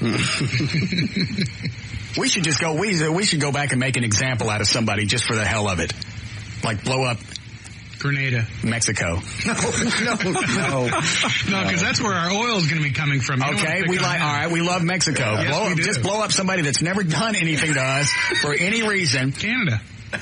Yeah, we're pissed off at them right now anyway. No, they're being jerks. No, they don't want to support us. Yeah. Well, we don't know about all these moves you're talking about making. Fine. I tell you what, next time there's a terrorist attack on this country, we're going to stop protection at the borders. Now what? Pierre. Yeah. Why does nobody ever attack them, ever? Canada? They're never in the middle of anything. What's the get? You're going to blow up a bunch of horses in red jackets. Dudley Do-Right. Yeah. They've got cities, and they've got stuff. They got cities. I mean, they got cities. They got people. I've seen cars. Okay, whatever. They come after us because we're the military. If you're gonna, it's just like in a fight. You go up. Dog. Yeah, you always go up and hit the biggest guy. Bloody his nose, and you get the hell out of there. And run. All right. Speaking of that, detectives are investigating a complaint that a retired astronaut... Hold on a second. We're continuing our September 11th tribute. Tribute, okay. Yes, Karen? Hello, Russ. Yes. How are you? I'm fine. Good. Well, I don't mean to get off the subject. That's fine. We're just continuing with our September 11th tribute. What's your question? I've been dating this guy, yes. And for the most part, things have been really great. Mm-hmm. But I found this thing on his back. Yes. Just over his butt the other day, and that could be a clump of hair. It's kind of red and like scabby, and or a patch. There's another one like behind his arm, like right behind his elbow. Yes. And I noticed and did he get these through the 9/11 attacks? Well, I don't know. I noticed it when I touched it, and he says it's nothing, but it's totally grossing me out. And, right. And he says it's just a rash, and it's from allergies, but I'm not sure. How long has it been there? It's quite a while, definitely over a few weeks. Yeah, I don't think that would be an allergy. Yeah. It's quite disgusting. It is. It's really gross. And does it have any pussy stuff? I think it wants to come out. It's ready to fruition, but I ain't going there. I don't want to touch it. It's just grossing me out, and I don't know if you know anything about these. Dan's had it all. No, I haven't had it. Is it white and flaky? Is the skin white and does it flake off? It's more red and just scabby. You might have psoriasis. So what's that? That's a skin disease. Okay. It can if it gets bad, if it starts to spread, it can cover quite a bit of him, actually. In fact, I'm surprised you don't have it already. That's what I was just going to ask. It is. Is it contagious? Absolutely. It is. Yes. Okay. Because I've been starting to itch a little and flare up. No. Okay. Yes, you can catch that. Seriously, if you catch it bad enough, if you get a bad enough case from him, I believe it can lead to amputation. Amputation? Yes. So what do I do? Or skin grafts. No, seriously, they'll have to take your skin off, and they use it's painful. It is. And that's just my luck. I meet somebody who's totally cool, and so it's not treatable, or has he been to the doctor? No, because he says it's nothing. It's just going to go away. Well, first of all, he's going to give it to you, and then you're going to get it, and the next thing you know, Christopher Reeves. I think he already has. You should go to the doctor now and tell the doctor you caught it from your boyfriend. And you think it's just a skin disorder? I can live with that. No, you can't. Not if it starts to cover most of you. It can get pretty gross. Yeah. It gets very gruesome. Mm-hmm. Yeah. The next thing you know, you're running around in the woods, and people are taking pictures of you with 8mm projectors, cameras. I had a roommate in college that it covered his. That makes sense. Yeah. It covered his entire body except for his face. Stop it. Oh. You get that one, Benjamin? Yes. Very nice. Thank you. Alone. Leave this poor girl alone. Yeah. Seriously, go to the doctor, and also have him, when you go to the doctor, is it a he or she? Who, that I'm dating? Your doctor. Your doctor is a he or she? It's a she. All right. Have her also check your prostate while you're there. My prostate? Yes. Okay. All right. Bye-bye. Go ahead, JD. Okay. How do you follow that? I don't know. Jesus. With another hour and 45 minutes of schlock. We were talking about bloody noses. Well, detectives are investigating a complaint that retired astronaut Buzz Aldrin punched a guy in the face after being asked to swear on a Bible that he had been to the moon. No, it wasn't Eddie. Officers were called to the Lux Hotel on Rodeo Drive. Bart Shrivel said he was attacked by the former Apollo 11 astronaut. Is that his name or a verb? No, that's it. And he does not believe Aldrin or anybody else has ever walked on the moon. He said he was trying Wait a minute. Did we have Buzz Aldrin on at once? Yes, we did. Time? Mm-hmm. Is it the guy that Eddie pissed off? Yes, because he asked that same question, and he got real testy, and the interview was over shortly thereafter. Why is it? Because I don't believe he's ever said, or at least when we had him on, did he actually say, yes, we went to the moon? I think he just said, that's an absurd question. He said that's absurd, and wouldn't you think that the Russians would have exposed us by now had we not gone? I think he's been asked that so many times that he's a little irritated by it. At how old? Probably almost 70. Yeah. Doesn't matter. He's probably tired of it. Punched the guy in the face. Originally, I thought Eddie was a nut when he threw that whole thing out.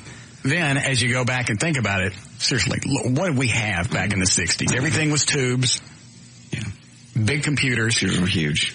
And there are a few pictures where things are of questionable virtue that they've produced as honesty. But so if we didn't go, wouldn't shock me. I think we went. Anyway, so now this guy says he's got this on videotape. Of course, the guy set him up. He had on videotape and everything else. I'm going to run up to him with the Bible. You get him in focus because he'll probably hit me. All right. What else would you have a camera going? Some of you may think you work with the laziest man on earth, but there's a guy in Somerset, England that makes this guy look, whoever you work with, looks like a dynamo. This guy was so lazy. Stop it. Guy was so lazy. He was painting a white line on the side of the road, came up to a dead badger, didn't even stop to move it, just painted it on the top of the badger, became part of the road. I think I've seen that on a website before. Possibly. I don't think that's real. Oh, no. That's from the London Sun. Probably not. Right. And let's see, no matter what your take on the anniversary of September the 11th is, the good news is, for one night only, you're not going to be bothered by telemarketers. The nation's largest private telemarketing company, Dial America Marketing, says it should be a day of respect and reflection, so they're giving their 8,500 employees the day off. Dan, is that beep thing that you put on your answering machine, does that work? Yes, it does. Telezapper. Yeah, well, no. You put the tone on there that I saw circulating. Yeah, I put I use two tones. Yeah. And in fact, I got to put them back on there because I didn't have a battery in my machine and power went out. Okay.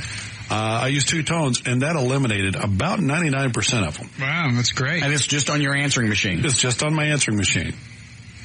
At the very beginning? Right at the beginning. So when somebody calls me, now my friends know when they call me that they're going to hear two tones. Mm-hmm. And then the answering machine will pick up, or the answering machine will just beep, and then they can leave a message, or I'll pick up. Yeah, that short circuits the telemarketing, the auto dialers, because those auto dialers are programmed when they hear that tone. That's the same tone that the phone company equipment puts out when the phone is disconnected, or that's the tone that it emits. So these telezapper things do work? Yeah, they do. I've got one on my phone. And it does the same tone? Same thing, but the difference is, Dan, how much you pay for the tones you put on your answering machine? Zippo. Yeah, good price. What's the zapper cost? $49.95 Radio Shack. Oh. See, I like telemarketers. The only thing, it's just... You like beating them up. Well, yeah. If you remember to tape it. But when it's the computer-generated ones, it's no fun. There's nobody to scream at. There's nobody to have fun with. And most of them now it's a computer thing that says, hello. We are calling to see, Yeah. So, the last one that I remember, I've had a bunch, but the last one I remember getting was from one of the newspapers trying to get me to subscribe. Because unless you tell them you're blind, They won't go away. No, they're very persistent. I even told, that was when I told her I didn't have any arms, right? Yeah, I got no arms. Yeah. She goes, well, we're going through this whole thing, and I'm going, I'm sorry, I don't have any arms. Well, could somebody go out to the yard and pick it up? No, they could. What about the weekend section? Would you like that? Yeah, that's right. You know what? I forgot. My arms grow back on the weekends.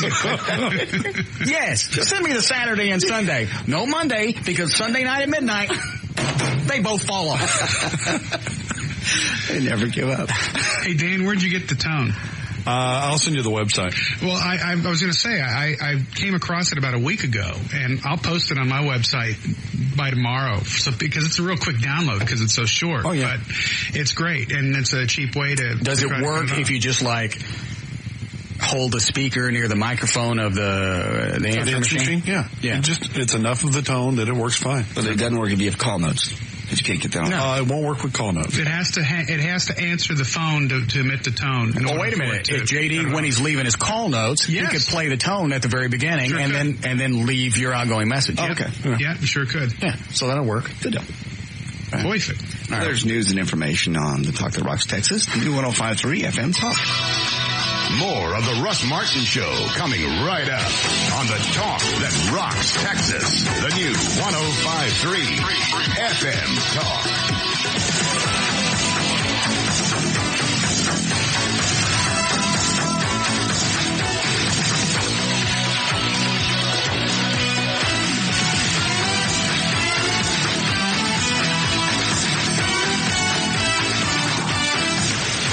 KYNG, Dallas Fort Worth.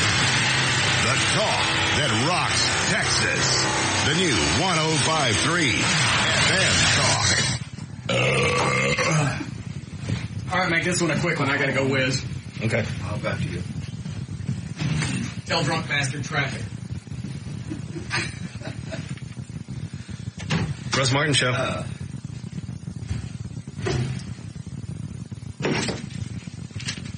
On the what now? Okay, I'm also... Ask me again because your phone keeps breaking up. Okay, what'd you say?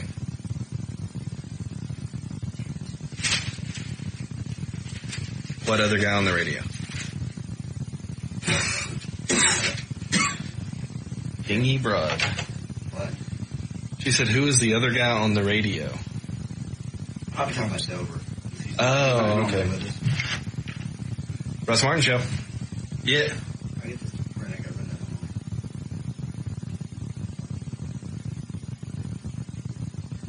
I don't know. Russ Martin Show.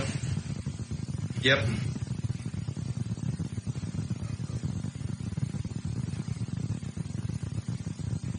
Oh, the retarded cussing guy. Let me see if we can find it. Okay. Russ Martin Show. That's Benjamin Dover. We'll make it a quick break. All right. Yep. Well, look at Bob when you walk by his office. He's pissed. BenjaminDover.com. Yeah. Okay. Russ Martin Show. Russ Martin Show. Yes, we did. What'd you say? Okay. Russ Martin Show. Where's Chloe going to be? Oh, hell. Dan just told me. Don Pablo's in Irving. Don Pablo's in Irving. Is that off 183? Yeah, 183 near Beltline. 183 near Beltline. 6 to 7, I think. 6 to 7. Russ Martin Show. Russ Martin Show. Set up the Russ Martin Show. Hang up on. Yeah, set up the game. We'll play Rock and Roll Jeopardy out of the break. Okay. You fart. There's a little one. I smell it. I think we got stuff to give away.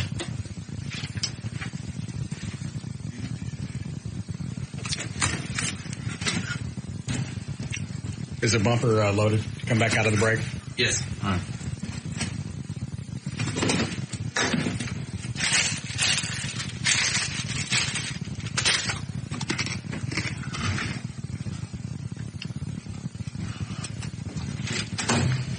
Open the door and tell Moron he's got 5 seconds.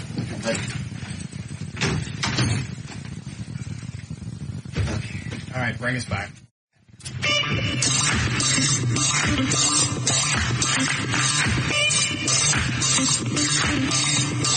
And now, back to the Russ Martin Show on the talk that rocks Texas. The new 105.3 FM Talk.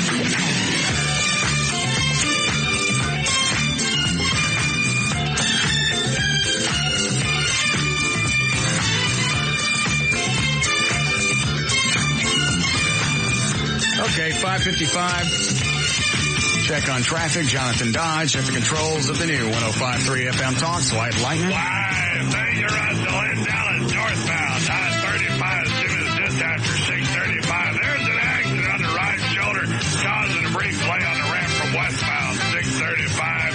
Eastbound, 6:35, LBJ Marsh Lane. There's an accident. That one causing delays all the way to 75 Central. Eastbound, 6:35, LBJ and Plano. There's an accident off to the right shoulder. That's got traffic backed up to Skelman. And on I-30 East, R.L. Thornton in St. Paul, there's an accident. That one only causing a minor delay at this time. That's traffic. I'm Jonathan Dodge. And the new 105.3 FM. White Lightning. Thank you, Jonathan. Same old weather-wise. It's going to be 69 full load tonight, about 90 tomorrow. We're at 90 degrees now. Maybe some rain for the weekend. At the Talk That Rocks Texas, the new 105.3 FM Talk. Okay. If I can't have Johnny Unitas, can I have Kim Hunter, the actress? Eddie wants her. Damn it. What has she got, Eddie? She's got a box. She died today. She died too? Yeah, he knew that. He must have. Bastard. What did she have? Let's see here. It doesn't. Oh, who is Kim Hunter? She played the chimpanzee in the original Planet of the Apes with Charlton Heston. I can't remember the chimpanzee's name. She was the head chimpanzee that when it fell in love with Charlton Heston. I know who you're talking about. Vera. Isn't that the name of her character? It might have been. I'm drawing a complete blank. She kissed him at the end. Oh, but you're so damn ugly. Yeah. She hung out with Roddy McDowell, whatever the guy's name. She was in a streetcar named Desire also, back in 51. How old was she? You know she died. Yeah, how'd you know she died? Oh, I saw it on the news. Oh. Yeah, Eddie handed me a note when we were talking to Jesse, and he goes, I want this Hunter chick. Well, I don't know why. I was pulling out the Deadpool ad on there. He almost got away with it. What's everybody calling for? Hello? Y'all are running commercials today? No. Okay. One. Because you didn't run any last break. Yeah, I know. We said we were going to do that. I didn't hear you say that. Yeah. They didn't, tip you off something was going on that we left them. Well, thanks for saying the F word. No problem. Okay.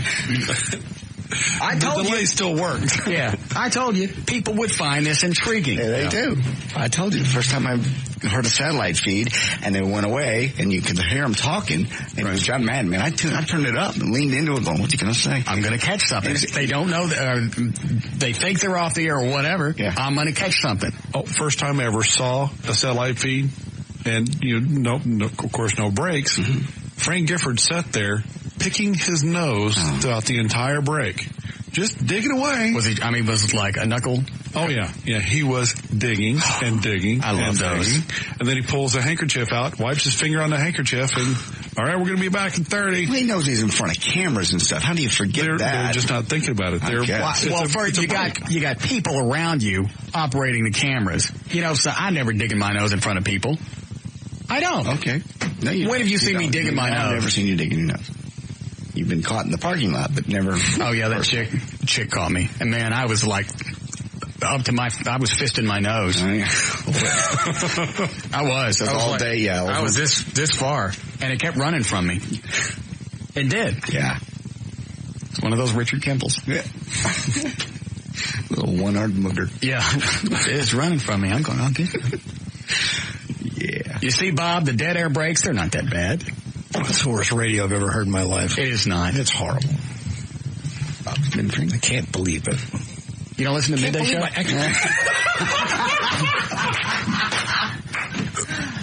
There's the promo. How many Smirnoff Ices you had today? 6. Are you getting those for free? Your fridge is always stocked with those. What are we in here for? Rock and Roll Jeopardy. Cool. Everett's not here. Mm-hmm. I hear it's 80s. Is that what it is, Eddie? Yes. Okay. I don't know nothing. You don't know any 80s? No. I stopped in the 70s. Yeah. Well, in the 80s, you were programming country music, weren't you? Yes. You wouldn't know. Got any country music questions for the 80s? Are they, Eddie? None of these are country. Oh, okay. Tough break, Bob. I tell you what, we'll spot you 5. Okay. Okay? Thanks. I tell you what, everybody gets 5 points but me. How about that? Okay. And you know what? Technically, JD should win that with the 80s because he was the music director at the Eagle in the 80s. Right. I've just said this 100 times. I know you don't believe it. I'm just not good with the MIDI files. I'm really not. Most unqualified music director in the history of rock radio. Thank you. You are drinking. No, Bob's right. That was when the Eagle was number one. I know the songs you're programming. I know them. I just don't know the MIDI files. If you played the real song, I would know it. He just checked them off on a list from the study groups. Yes, you did. I did not. What song did you, John, actually pick that the Eagle played that had nothing to do with focus groups or how it performed in smaller markets? We didn't do any focus groups. All right. Call out research, whatever. Did you just listen to the song and go, all right, we're adding this. I don't care how much drugs I get. I'm adding it anyway. Never. I can't pick one out of hand. Never. Shut up, Bob, king of Plugola. I didn't even know. You didn't know me then. All right. Oh, you're getting feisty. Golf. I don't get cash. I get golf. You get free trips. There's that golf trips. Yeah. There's golf on those trips. It's amazing. I know. It actually took me like 3 or 4 months before I figured out why we had a golf show on the weekends. Sure. And then I hear Bob calling in because I get up like early on Saturdays and I flip the station on, go to Home Depot, and I hear Bob calling in from like Miami or wherever playing golf. I'm like, oh, okay, that's why we got a golf show. Mm-hmm. He conceals these trips, these free trips, these trips that border on Plugola. He conceals them in the show. I haven't done that since I went to Denver. You just made it to Plugola. It was a month ago. There we go. Been a whole month. Statute of limitations ran out on that. Yeah. two Smirnoff Ices ago. Yeah. All right. Bob, test your buzzer thing. Daniel. Shut up. JD. Really, Dan, I think out of all the sound effects between you and JD, I think you got the better one. You didn't get this. Hey, it's my girlfriend. All right, we get 5. By the way, Everett called and wanted to know when I was going to take her out again. The horse chick or the good one? No, the horse chick. The new one. Right. No, he wanted to know the horse chick. Well, you've already found the new one that you like. I know it. I'm telling you, the horse chick is pressuring him to talk to you. Say, I found somebody else I'm dating. I can't go out with you now. I got a new bridle. Oh, he's easy. Yeah. Boom, boom. All right. How many Smirnoff Ices have you had, Bob? We have to decide which questions we want to ask you. 3, 4. I don't know. Really? That one's going to take a couple more. Here, why don't you have a shot of Jack? All right. Dan wrote down a question he wanted me to ask. I have to check and see how much Bob's had to drink first. Let's see. Really, Bob is the greatest program director. You get him plowed. Anything. I mean anything. Can I read the memo? Which one? The new corporate memo? Sure. I'll do it later. No, you can read it now. I didn't bring it. Oh. We have a little alcohol breath thing. We can test it. Corporate star effort. Damn. Who's a star effort? I'm the star president of programming. Oh, Jesus. I don't need this job. I guess not. I got chinchillas and heaters on. I don't care. I'm just not. I don't care. MoveForFree.com. Getting too weird. Yeah. What was the memo about? We'll add your songs in Fayetteville. Just call me. What? I got the golf show. I don't need this effing gig. Yeah. What was the memo about? Oh, just to make sure that we mentioned that William Jefferson Clinton was going to be on the Letterman show tonight. What about Wheezy? Who's Wheezy? Somebody else. He's talking about Bill Clinton. Bill Clinton. Ex-president. He was on the Jefferson? And that we were supposed to treat him with respect when we mentioned that. Oh, you're S-ing me. No. In a memo? In the memo. A corporate memo. With respect. Same guy that disgraced the White House and took stuff with him when he left. Same. The same guy that was sticking cigars in an intern's pookie? Yeah. He's going to be on where again? Letterman tonight. He won't respect him. I'm telling you, I think that the president of programming was whacking when he wrote this memo. He was just so thrilled to talk to the heads of CBS and Letterman. He was just like, it was weird. Have another drink. There you go. Okay. So, I'm telling you right now, by the time Bob's done, we'll get him to call the president of CBS. Yeah. I'll pay the dollar. Yeah. Did you hear that, Benjamin? Oh, Benjamin's gone. What do you lose? I guess he did. I bet he does. We get him drunk. You might. And I ain't hitting the delay when you say it either because I want it on tape. Okay. All right. You ready, Eddie? Yeah. Okay. By the way, the people that we're playing for on the phone, Dan, what are they playing for? Oh.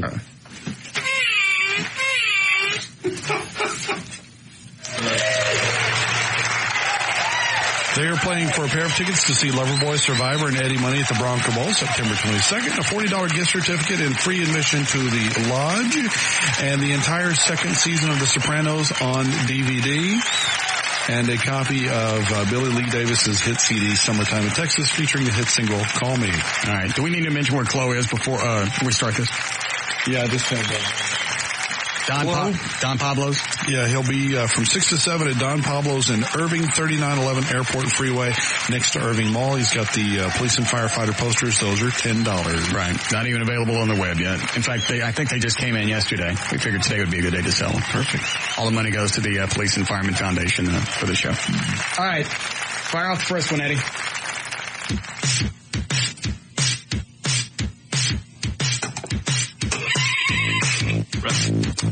What is Footloose? Correct. Should have gotten that one, John. I thought I was going to wait. That was a mistake. That was a mistake.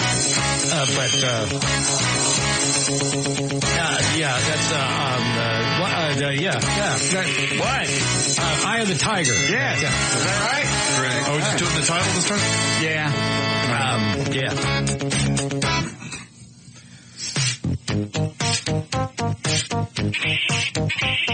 JD. What is Every Breath You Take? Correct.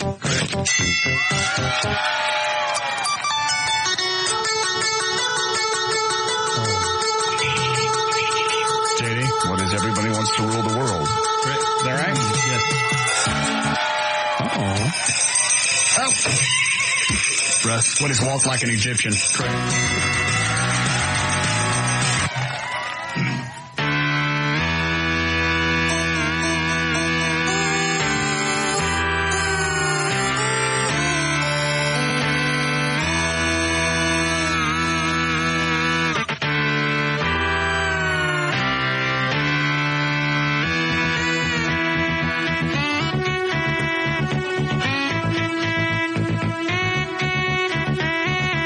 Those syrupy pop things from the 80s. What do you expect out of the 80s? JD? Don't You Forget About Me. Right. Correct.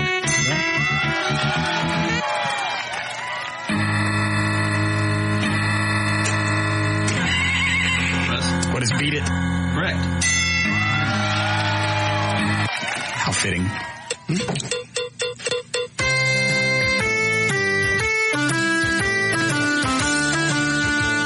I'm even spotting you guys time before I hit the buzzer. Yeah. What is Don't Worry, Be Happy? God, I forgot about that.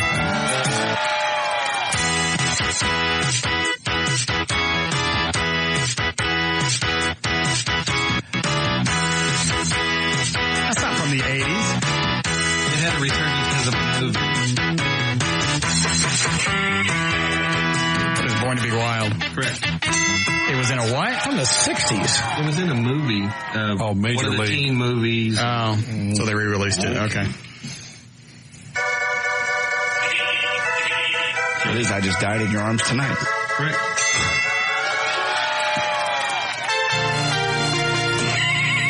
Russ. What is Starship? We Built This City? Correct.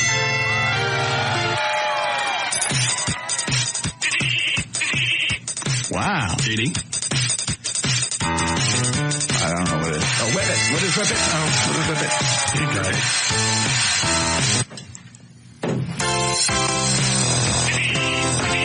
Bitch. JD. Huey Lewis and the News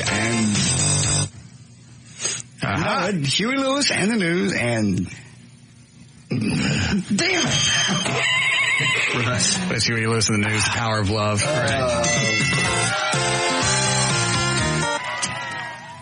Isn't it fun, Bob? I'm just drinking. I don't care.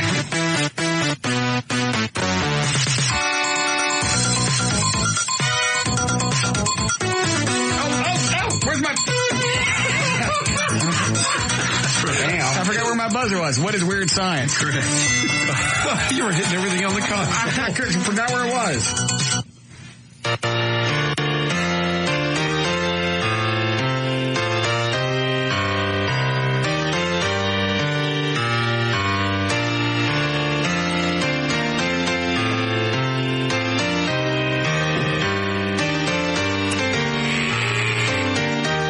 Flash dance? Correct. Wow. Oh, Bob. Thank you. Thank you, Mally.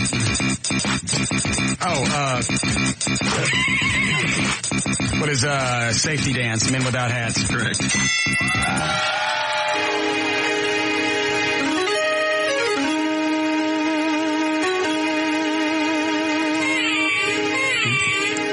Dan? Sledgehammer. Correct.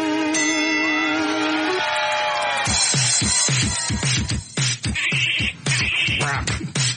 What is Walking on Sunshine? Correct. What's the score so far? Dan has 6, Bob 7, you have 9, I have 10.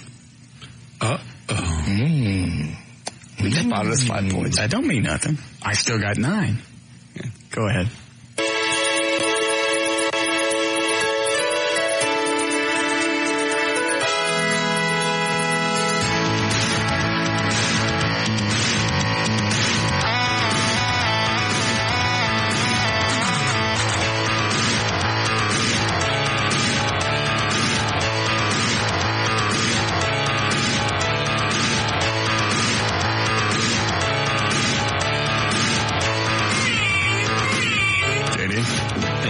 Oh, Dan, I'm sorry. I'm the pussy. Is that St. Elmo's Fire? Correct. Very good, huh? Who's that by? That's not Vangelis, is it? John Parr. Oh, okay.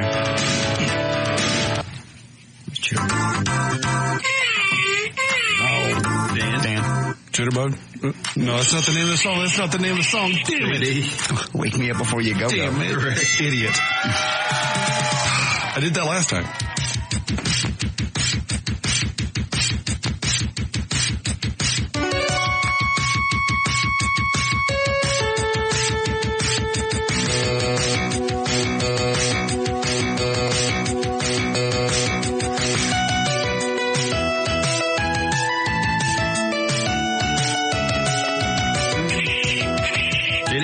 Shot. What is Wait on Me? No, that's not me. Russ. What is Aha? Take on Me. Take on Me. What? Just your reaction.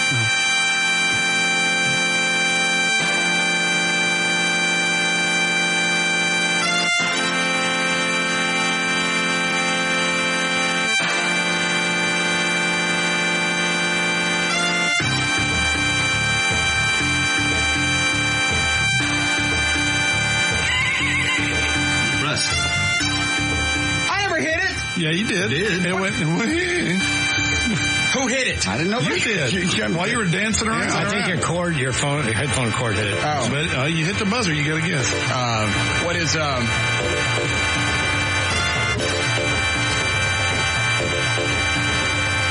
should be enough time, really. It ain't done nothing yet. That's right. I don't know. What was it? Vogue, Madonna. Oh. Sheesh. We should take a drink.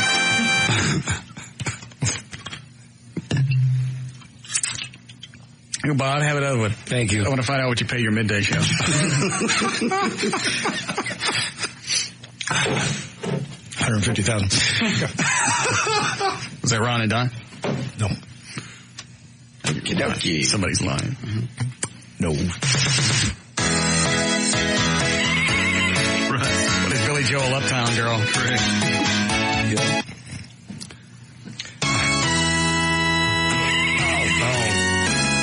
What is Thriller? Correct. That's the whole show. Oh, that's cold. Right.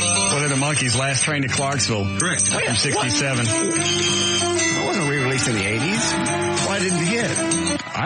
What were these 60 songs? Do I record it? Well, and Bob, you should be getting these. That's why I went Last Train to Clarksville, but that's not 80s. Well, if it was put into a movie and re-released, that's generally how most of these are. Okay. 175 with a screener. Okay. All right, Bill. And Bob gets a point. Let's not reveal my salary in front of these people, Bob. Have a drink, Bob. You can reveal the fourth year salary. Okay. Not on the air, though. Thank you. All right. Go ahead, Eddie.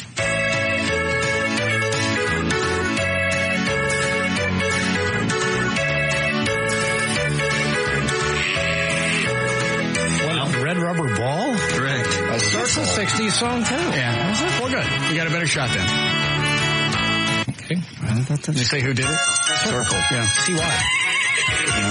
But it's Smokey Robinson and the Miracles, Tears of a Clown. Correct. We've fallen full out of the 80s. Yeah, that's okay. I'm all right with that.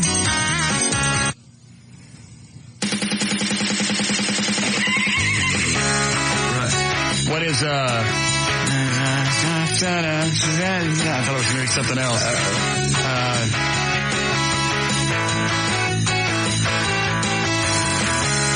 You wait and run. You're supposed to know.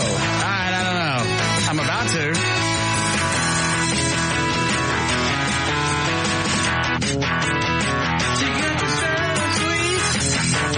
Oh, it's Loverboy. Bitch.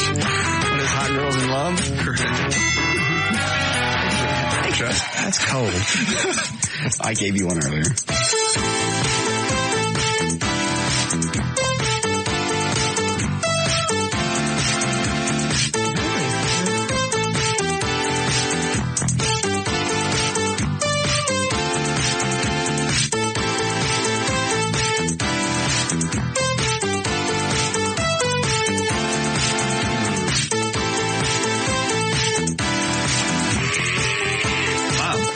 The Casbah. Correct. Pretty good, huh? Very nice. Thank you. Last one.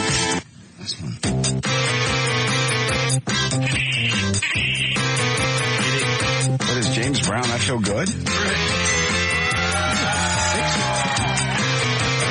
All right, JD, what's the score? Final score. Dan had 7, Bob has 8. Russ and I tied at 12. Are we tied? Tied at 12.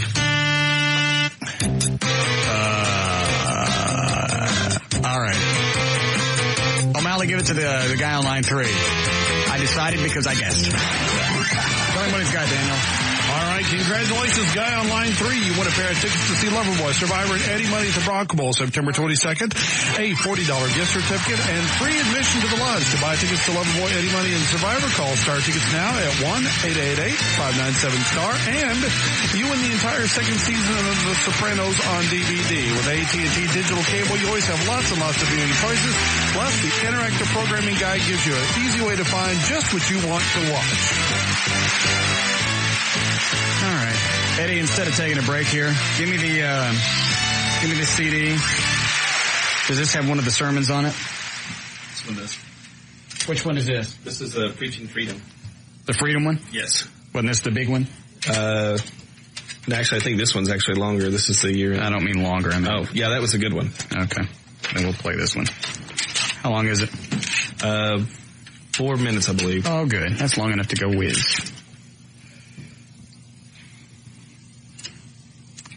Possibly a couple of Pope songs before 7 o'clock. Oh, no, I'm sorry. It's 9 minutes. No, I don't think so. Think there's any Pope songs. Okay. How much do you make, Bob? Bob? I'm unplugged. I don't know what you're asking. He'll tell you in the hall. Okay. That's cold. What? Asking what I make. You brought it up. Just wondering how drunk he was. Pretty. Kid live for me. In live for Ron and Don or the midday show. Yeah. Ron and Don. What a waste of time. He likes you, though. Yeah. I don't think he liked them. I mean, Ron and Don. Don. Who's the one that talked all the time? Don. Yeah. He actually would call Bob and chew him out. I only do it on the air. Right. Except the one time that Bob and I were screaming in his office and he pulled a knife on me. I remember that. The Warden incident. Yes. With the one we all know very well now. Yes. The documented. And he told me to shut the F up and then pulled a knife on me. Lunged. Almost got you. Nicked you, I believe. Called me Warden. Mm-hmm. Where was I going with this story? Well, he didn't like Don because Don would call it would call him up and just chew his ass over stuff. Bull stuff. Yeah.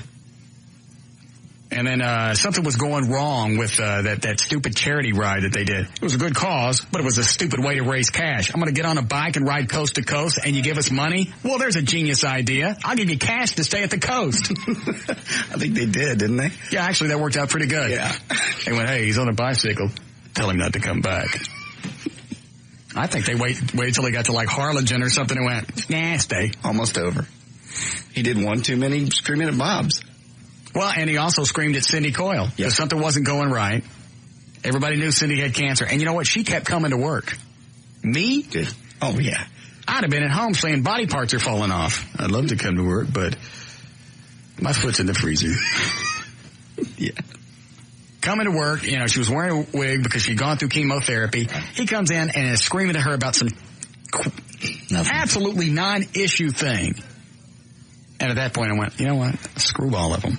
They're going to be gone soon anyway. Oops. I didn't say it. Well, it's not hard to get somebody fired when you're 15th in the ratings. Yeah. Yeah, they didn't have the ratings to be cocky. No, they didn't. And they came in cocky. Yes. And left that way. Yeah. Yeah. With a tough break. Mm-hmm. And then Ron and Don. Yes. Left his bicycle on top of one of the RVs and it gets sheared off in a parking garage. Yeah. Under a bridge. Two of the three bikes gone. $5,000 each. I laughed for almost 42 hours. Just because it all came at once. Yeah. Hey, you're fired. The little trip's over. You really didn't raise any cash because nobody wanted to get, hook up to your wagon. And then they put one of the bikes on top of the RV as the big ride comes to an end, and one of the adults pulls into a parking garage. Right off at the spokes. I'm sorry, that is funny. It's just got family vacation written all over it. Yeah. What was I going to play here, Eddie? It's Preaching Freedom deal.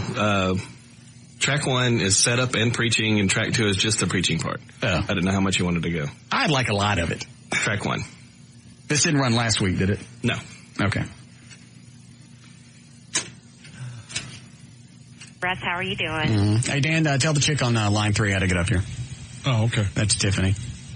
I'm fine, Brenda. What can I do for you?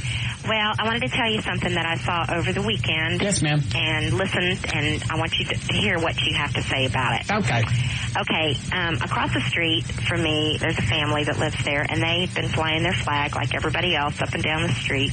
Right. And Sunday, they thought it was going to rain. I was out doing yard work, and I see the dad come on the front porch, and he tells his son to unhook the flag, right. And they were going to take it inside, apparently. Got it. Well, the kid, he reaches up, and he unhooks one hook, and then he unhooks the other, and he just lets it fall into the flower bed. And I could hear the dad. He was mad, and he was yelling at his son. He said, "Get that out of there! Get that out of there! You know, it's against the law or something to let the flag hit the ground." And it's a teenage boy, and he looked at his dad, and he just started screaming at his dad. "It's just a damn flag. It's just what are you so paranoid about?" And I thought, I didn't know what to be more mortified about, that this kid didn't even know the rules or that he was yelling at his dad like that. Oh, it's a combination. It's the fact, most kids today, they have no inkling, no idea, no nuance in their brain of how lucky we are. Not today, but the whole time we've been here. Yeah, exactly. Exactly. And I thought, you know what? When you had your vasectomy, I thought you're making a big mistake because, you know, kids are precious and all that kind of stuff. But, you know, when I saw that, I thought you have absolutely done the right thing. Yes, I have. I would, if that happened with me, I'd be locked up right now. I'd beat him with that flag. Well, probably. What's the big deal? It's only a flag. Well, you'd think that these kids would be learning something, especially over the last month. You can't teach. To them, that's why I said, even for adults, we've got a better grasp on what's going on. Everything that's happened to us has been presented in the same format that we get all of our entertainment. Television, magazines, movie, whatever. It's all two-dimensional. These kids got no clue. They can shut it off. They can shut the TV off. They don't have to read the newspaper or listen to the radio. They don't have to analyze or digest any of this. But it seems like it should be so frightening for them, not ever having been associated with any war at all. At least we used to see film clips in high school about, you know, Pearl Harbor and whatnot. Yeah, JD, what was Pearl Harbor like? Shut up. They don't have freedom. Is to them it's just it's a tampon. Well, and I think that kids today are a lot more desensitized than maybe in past generations with all of the really violent video games and movies and just the mass media that everyone is exposed to. But just the fact that the kids got no respect at all, you know. I don't know what's going on and what's happening. Lack of respect for parents and for tradition. Yeah, both of them. Yeah. Sure. Hey, you want to scare a kid? Take away a cell phone. Hey, I'm supposed to have that. No, you're not. You don't have the freedom to have a cell phone or a car or a video game. That's exactly right. To them, those are rights. These are my rights. Well, you know what? That flag is why you have all that stuff. You little grunt. Well, and most of the images they're seeing right now, and have seen for the last few years, have been a lot of disrespect for country and flag within our own country. Look at our former president. His own disrespect for his own office. Clinton. Office of the president. I mean, just the images that they've seen, problems with the CIA, problems with the FBI, people spying on their own country. So we don't really have a good track record over the last 10, 15 years of being very patriotic. So it's unfortunate that's taken this recent tragedy to maybe turn that around. I don't think kids still got it. No. Well, it may take a while. The night of September 11th, I had dinner planned with my older son. And he was mad because after the day's events, I said, son, I just can't. Do you have any concept of what happened today? He's like, what are you going to do about it? So we're going to blow off dinner? Honest. I said, you have no concept. I'm flabbergasted. You just turned the TV on. Did you watch the TV? Yeah, whatever. Did you see the planes fly into two buildings and then they collapse and kill all the people in there? You know what? Steven Spielberg can do the same thing. Right. Yeah, he saw something similar on Die Hard. Exactly. That's no big same deal. Yeah, it was Bruce Willis. Right. I mean, I was just flabbergasted. That's why I asked one day, when kids hear the national anthem now, I hate to sound like my dad, but when I was a kid, I still got goosebumps when I heard the national anthem, or you'd see a rocket take off and it would say the United States of America or whatever. Yeah. Because we were always the good guys. No matter what happened on this planet, we were always the good guys to fix things. My right to have a cell phone. That's what freedom is, having a cell phone. In my own car, driving around. I can go wherever I want, drive wherever I want. That's freedom. Kids got no clue what freedom is. They never had to think about it. Well, we really never have either in our generation. I know what freedom is. What is freedom? Freedom is good. Very well. You are the Messiah. I don't want to use that music. Okay.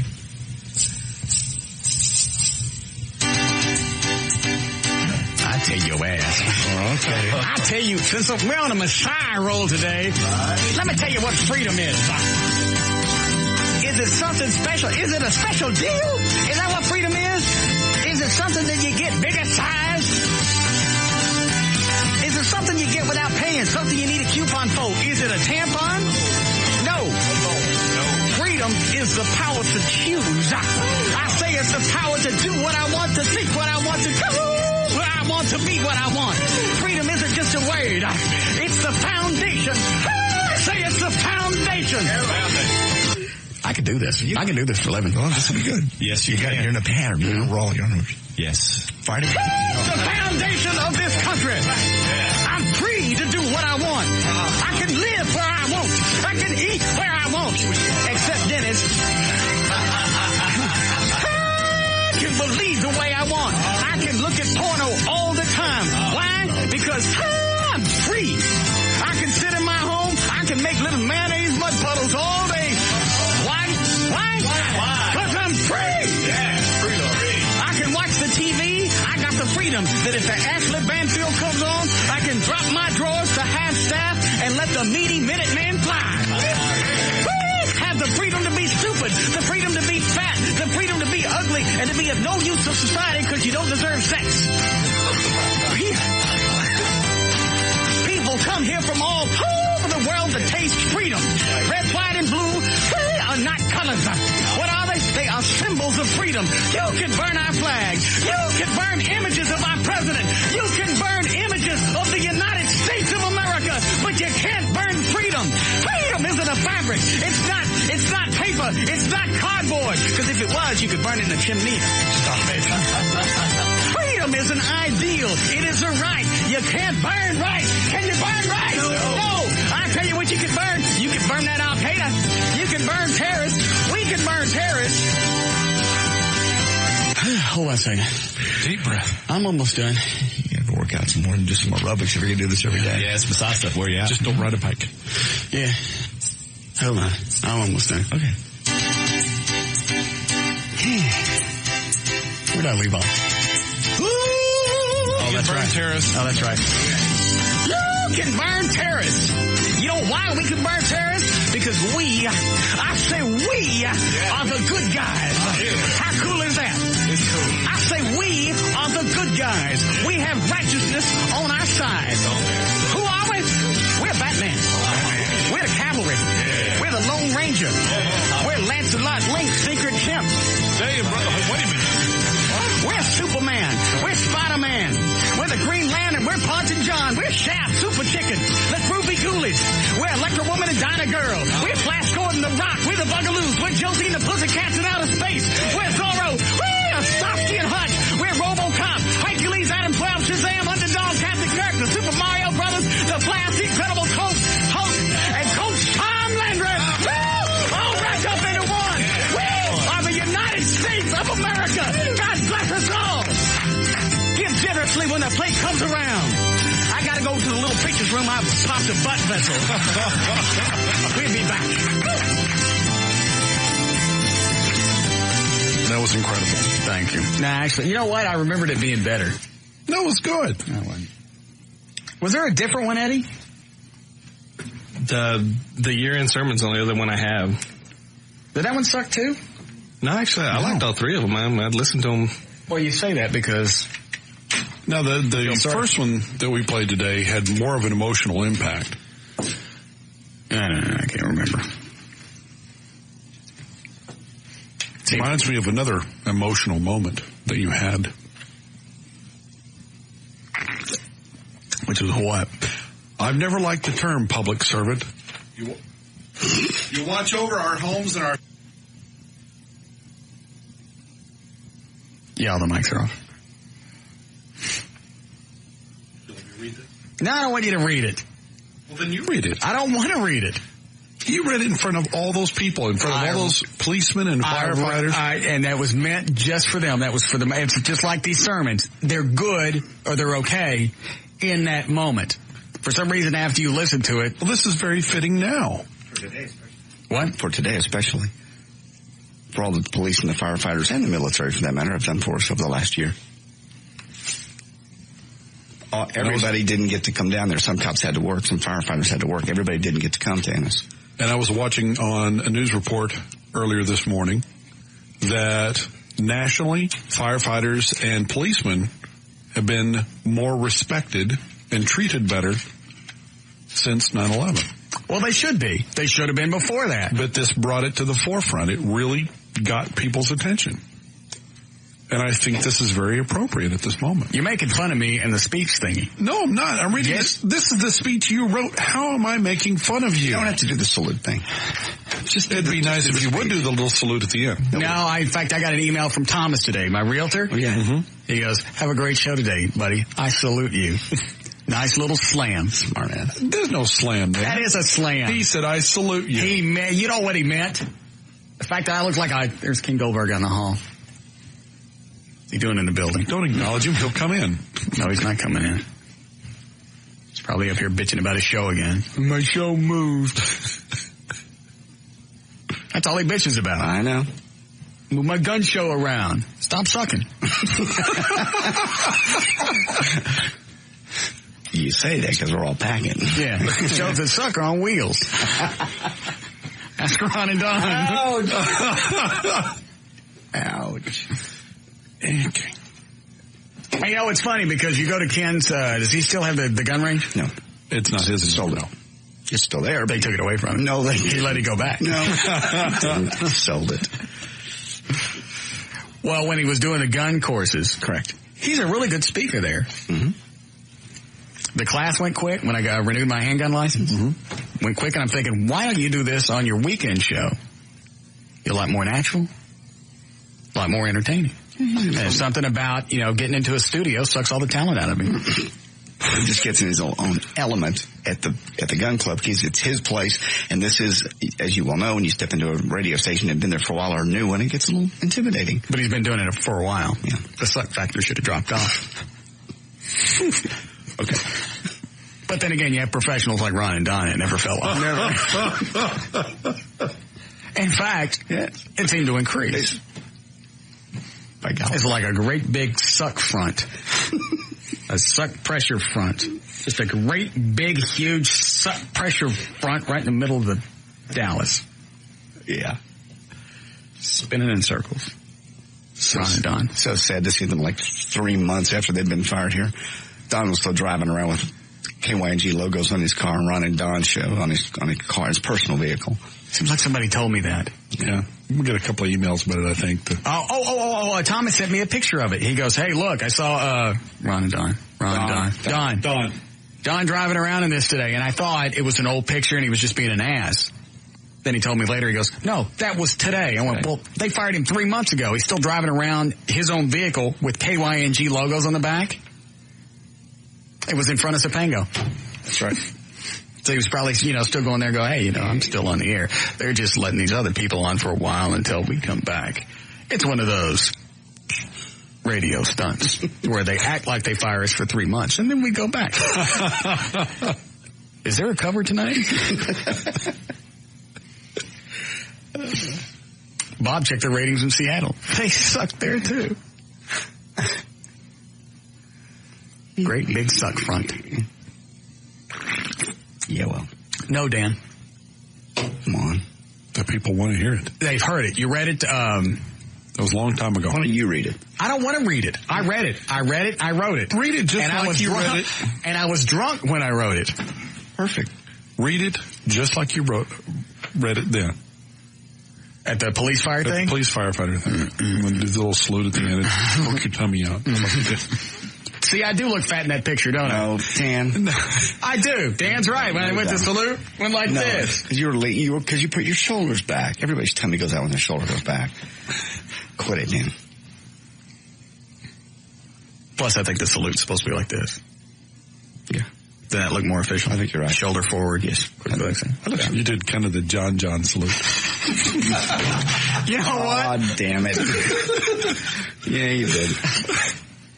Yeah. Dan, why don't you do this? Go down to Sopango. Why don't you go get in your truck, get on 183, run up to where it turns into 114, get off at Beltline. Right. There's an O'Reilly's Auto Part. Got it. Why don't you run in there and go in and get a part for 1967 Go Spook? Damn it! A 1967 Go yourself. Or a 1967 Spook. Either one of them is scary. Quit it with the salute thing. I've seen the picture.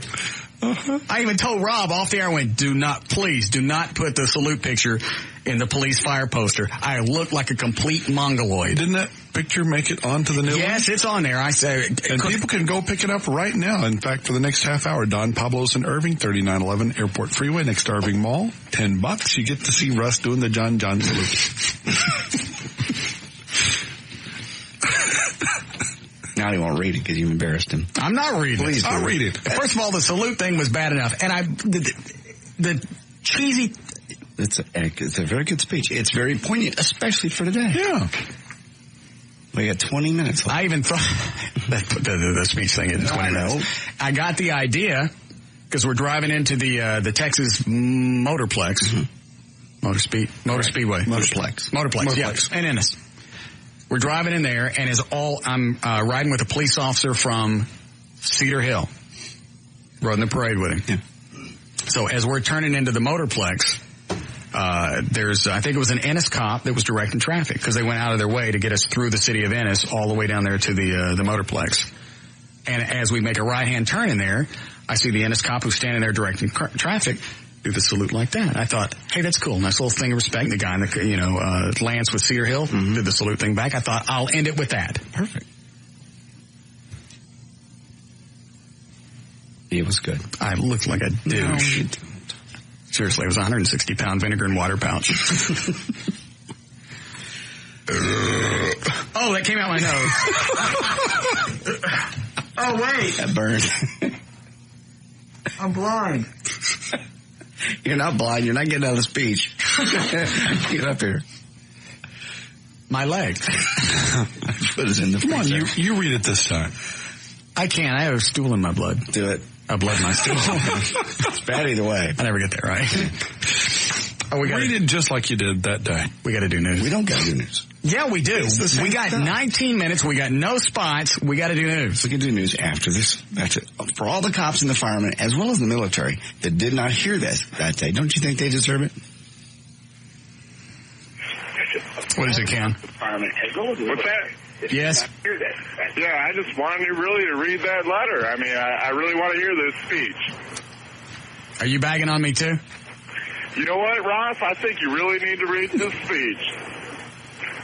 What did you just call me? Oh, I'm sorry. Isn't this Ross Martin? Yes, Ross Martin. Exactly, Ross. Yes, thank you. Just in from doing the Wild Wild West. That the same guy? Yeah. Ross Martin. That's it. Oh, God. Let me look at this. Okay.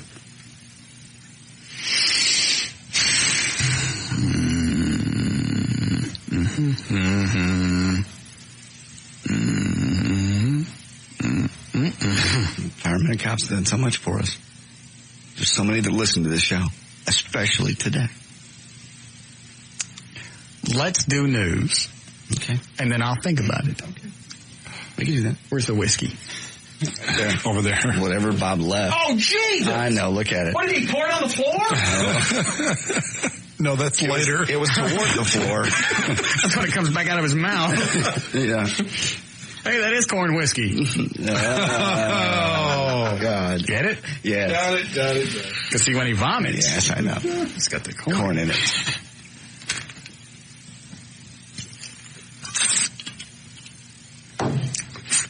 Oh, Jesus.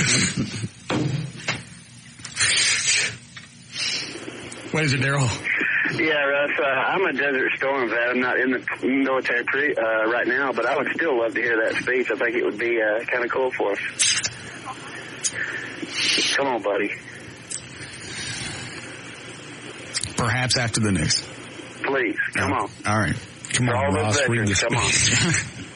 Come on, Raymond, read the story. See, you didn't think we were having any fun today. It's been a fun day.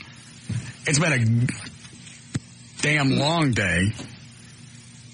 One of the longest days I can remember. It's tiring. Not to do any commercials. It's tiring.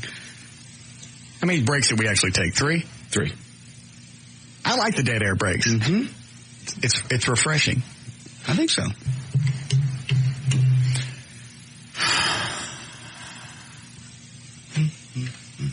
Yes, Mona. Right. What? Please do the speech. I have a 14-year-old son that I was unable to get to Ennis that day, and I would really like for him to hear the speech.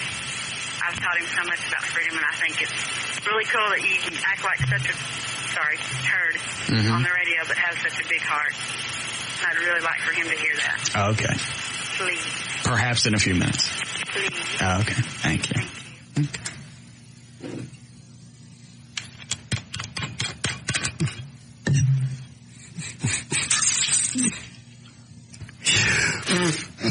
I don't know how you do that stuff straight. I don't either. It's got to be bad for your gums. I mean, seriously, forget your liver. Yeah. Just the fact that it's going over your gums? Yeah.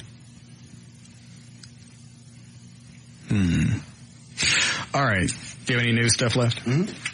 Sound stuff you want to get to that we haven't gotten to today? Yeah, all the sound stuff I gave you from the one that has 5 cuts on it, which I don't know where it went. It's one of these. I'll find it.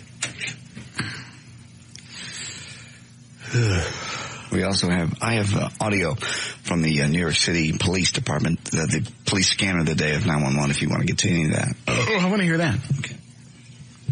Let's listen to that. It's just about the time the first tower collapsed and one of the firemen is trapped.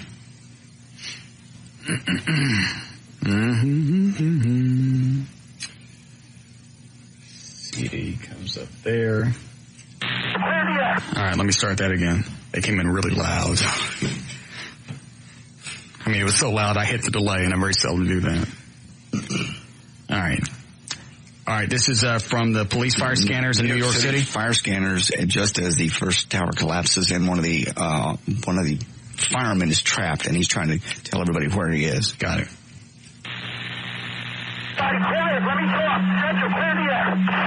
Clear the air, clear the air. There's a 13 right now in front of the triage system. Proceed, unit. Everything west. Go ahead. We're across the street from the towers. Okay, this is Tower Room. We have people trapped in the building on the first floor. Bridge. Unit 3, I bet. Yes, Citywide Central's on the air. That's a 1013 at the triage center.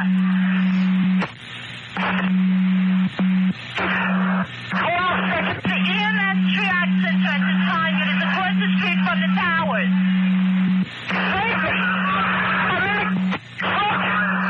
Hey, person transmitting to Mayday. Where are you, Kate?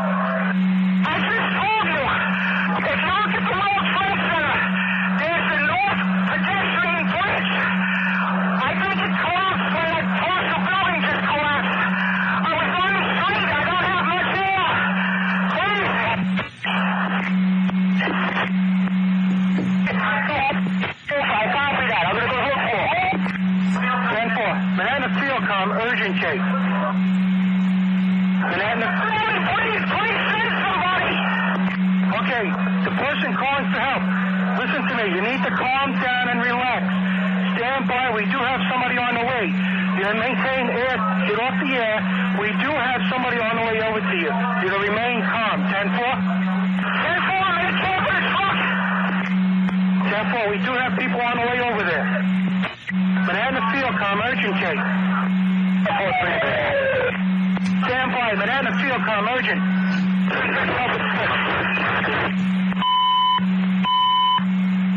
Manhattan Fieldcom. Fieldcom, go.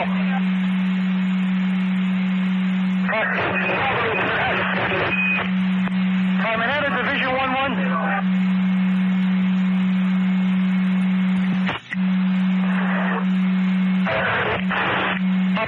Kind of peters out after this. They start talking over each other. Okay.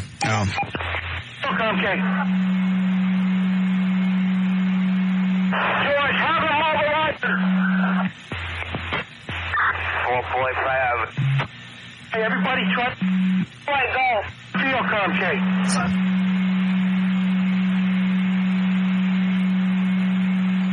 That's damn strange. Yeah. You can tell there are communication problems because everybody's talking at the same time and people are screaming, and that guy apparently was right in the triage center directly across from the tower when it collapsed, so he was covered in dust and couldn't breathe. I think some of the things I read that the fire department, they had antiquated radio systems. So actually, when a lot of the firefighters got into one of the towers, they didn't get the call to get back out.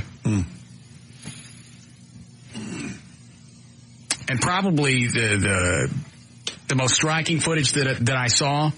Yeah. And granted, there was a lot that day last year. You got the towers collapsing, you got the Pentagon, everything else. And the one thing that stuck in my mind was you got all of these people running away from the towers. Right. Running away from what just happened. Mm-hmm. And you see a fire truck go into it. It was just... Yeah. Knowing that where they were going, there was not good stuff on the other end. And a high probability that they would die or be horribly injured trying to do their job. Trying to save who they could.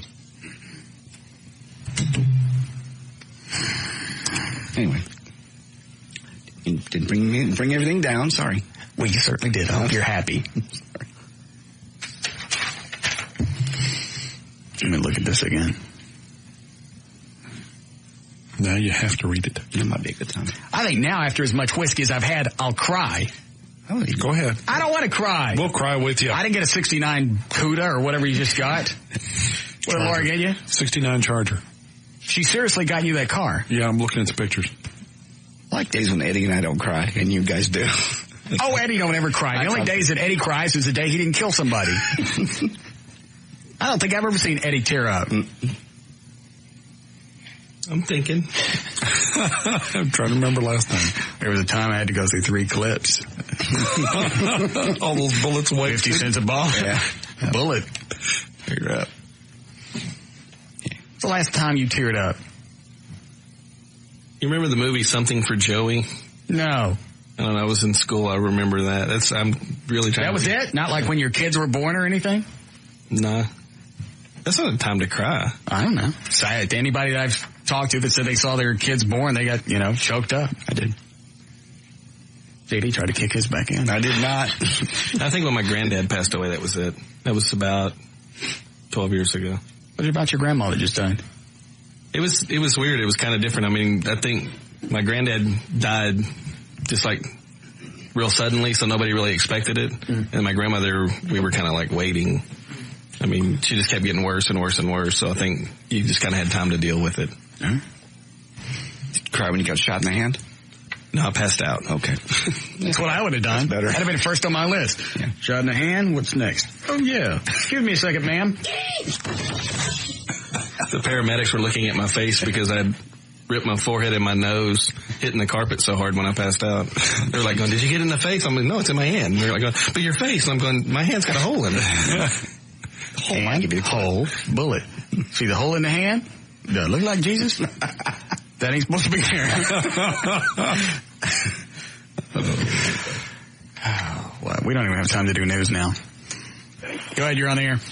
Dude, he's making me feel like a sissy. I was crying Sunday night when my dog got killed, and here he is. He doesn't cry about nothing. Yeah. Makes me feel like a sissy. Y'all doing a hell of a job, guys. Thank you, sir. Eddie went in for the vasectomy. Didn't even take the Valium. No. I believe he went in with his nutsack already cut open. I'll get that for you, Doc. Here, I already got the vases hanging out. I'd have done it myself, but I hadn't had breakfast. Yeah. All right. We can go out one of two ways. We can dig around with this, or we can go out with the cheesiest way possible. Cheese. Cheese. It's a day of cheese. Read the speech. Good.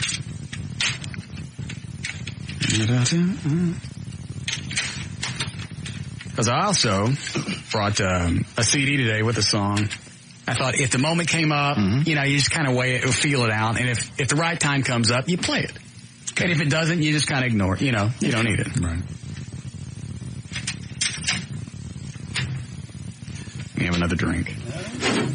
Might as well finish that one off. It's almost gone. Seriously, today's going to end with artery clogging cheese. There's people sitting in the driveways waiting for the craft truck.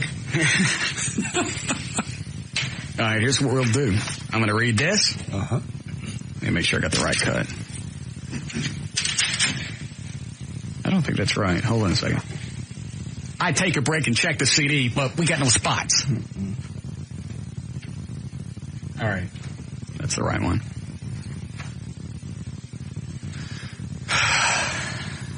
Dan, why don't you read this? I don't know. Nope. No.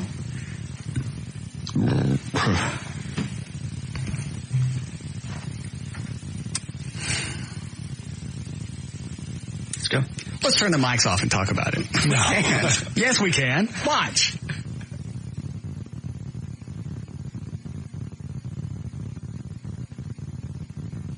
What? That's the perfect way to end this day, this specific day. It probably won't ever be any lighter than it is right now. Okay.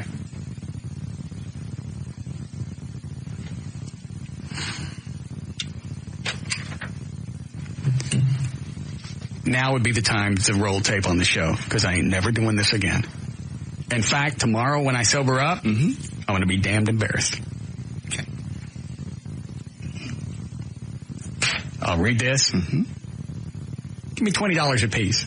No. Nice try, though.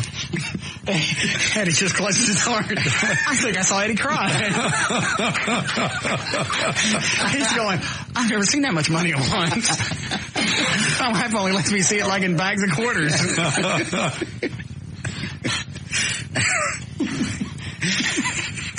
What is it, Jim? Hey, Russ. Yes, sir. I am sitting in my driveway in Sherman, Texas, and I am waiting for you to read the speech. So please, buddy, there were a lot of us out there that didn't get to hear it. All right, I'm ready to go. Thanks, man. I'm toasted. Thank you. All right, I'll read this. Okay. Song I'll play. I'm sure you've probably heard it probably 10, 15 times today. I don't care. Okay. The version of this song I heard as a kid always gave me goosebumps. I figured it was appropriate today if the time arose. Let's do it. And since I'm plowed, the time just arose. I'll read the speech. I'll play the song, and we're done. We're gone. Alert the Mish guy. I'm plowed, and I'm about played out. Because it's been 4 hours of straight content. And it's been a very exhausting day.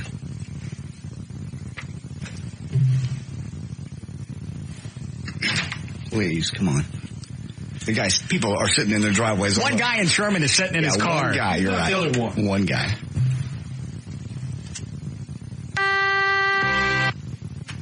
That's good. I'm starting again. Okay. All right, here we go. Here we go.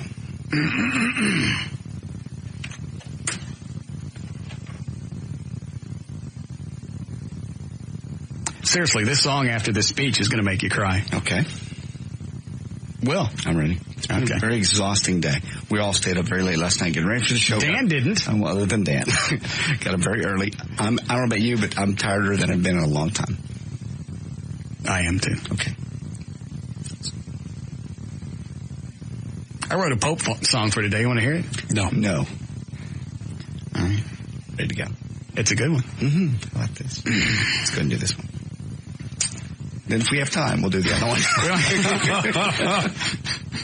Follow it with a Pope song. Yeah. All right.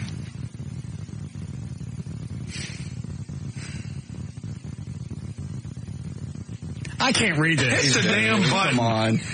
Let's go. What is it, Rob? See what Rob wants. Open the door. Open the door.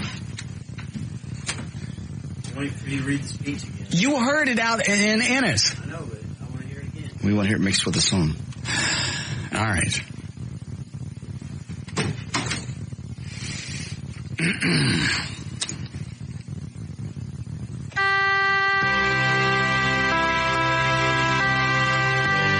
I've never liked the term public servant.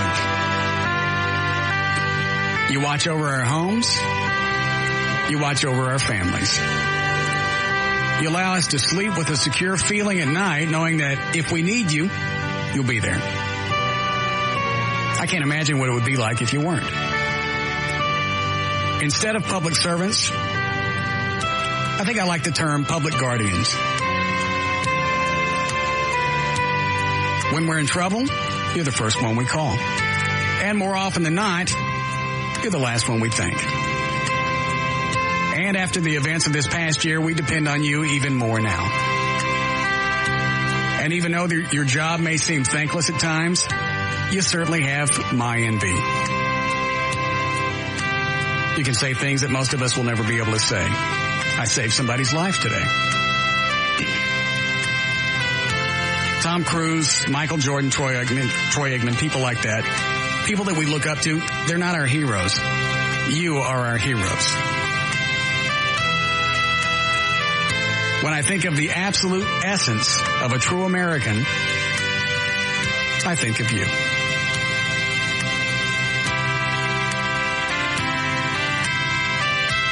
For each time you went back into that blazing home to make sure it was empty of people and of animals. For each time you placed yourself in harm's way to protect others with little regard for your own safety. For each and every time you were there for us and no one said thank you. Thank you.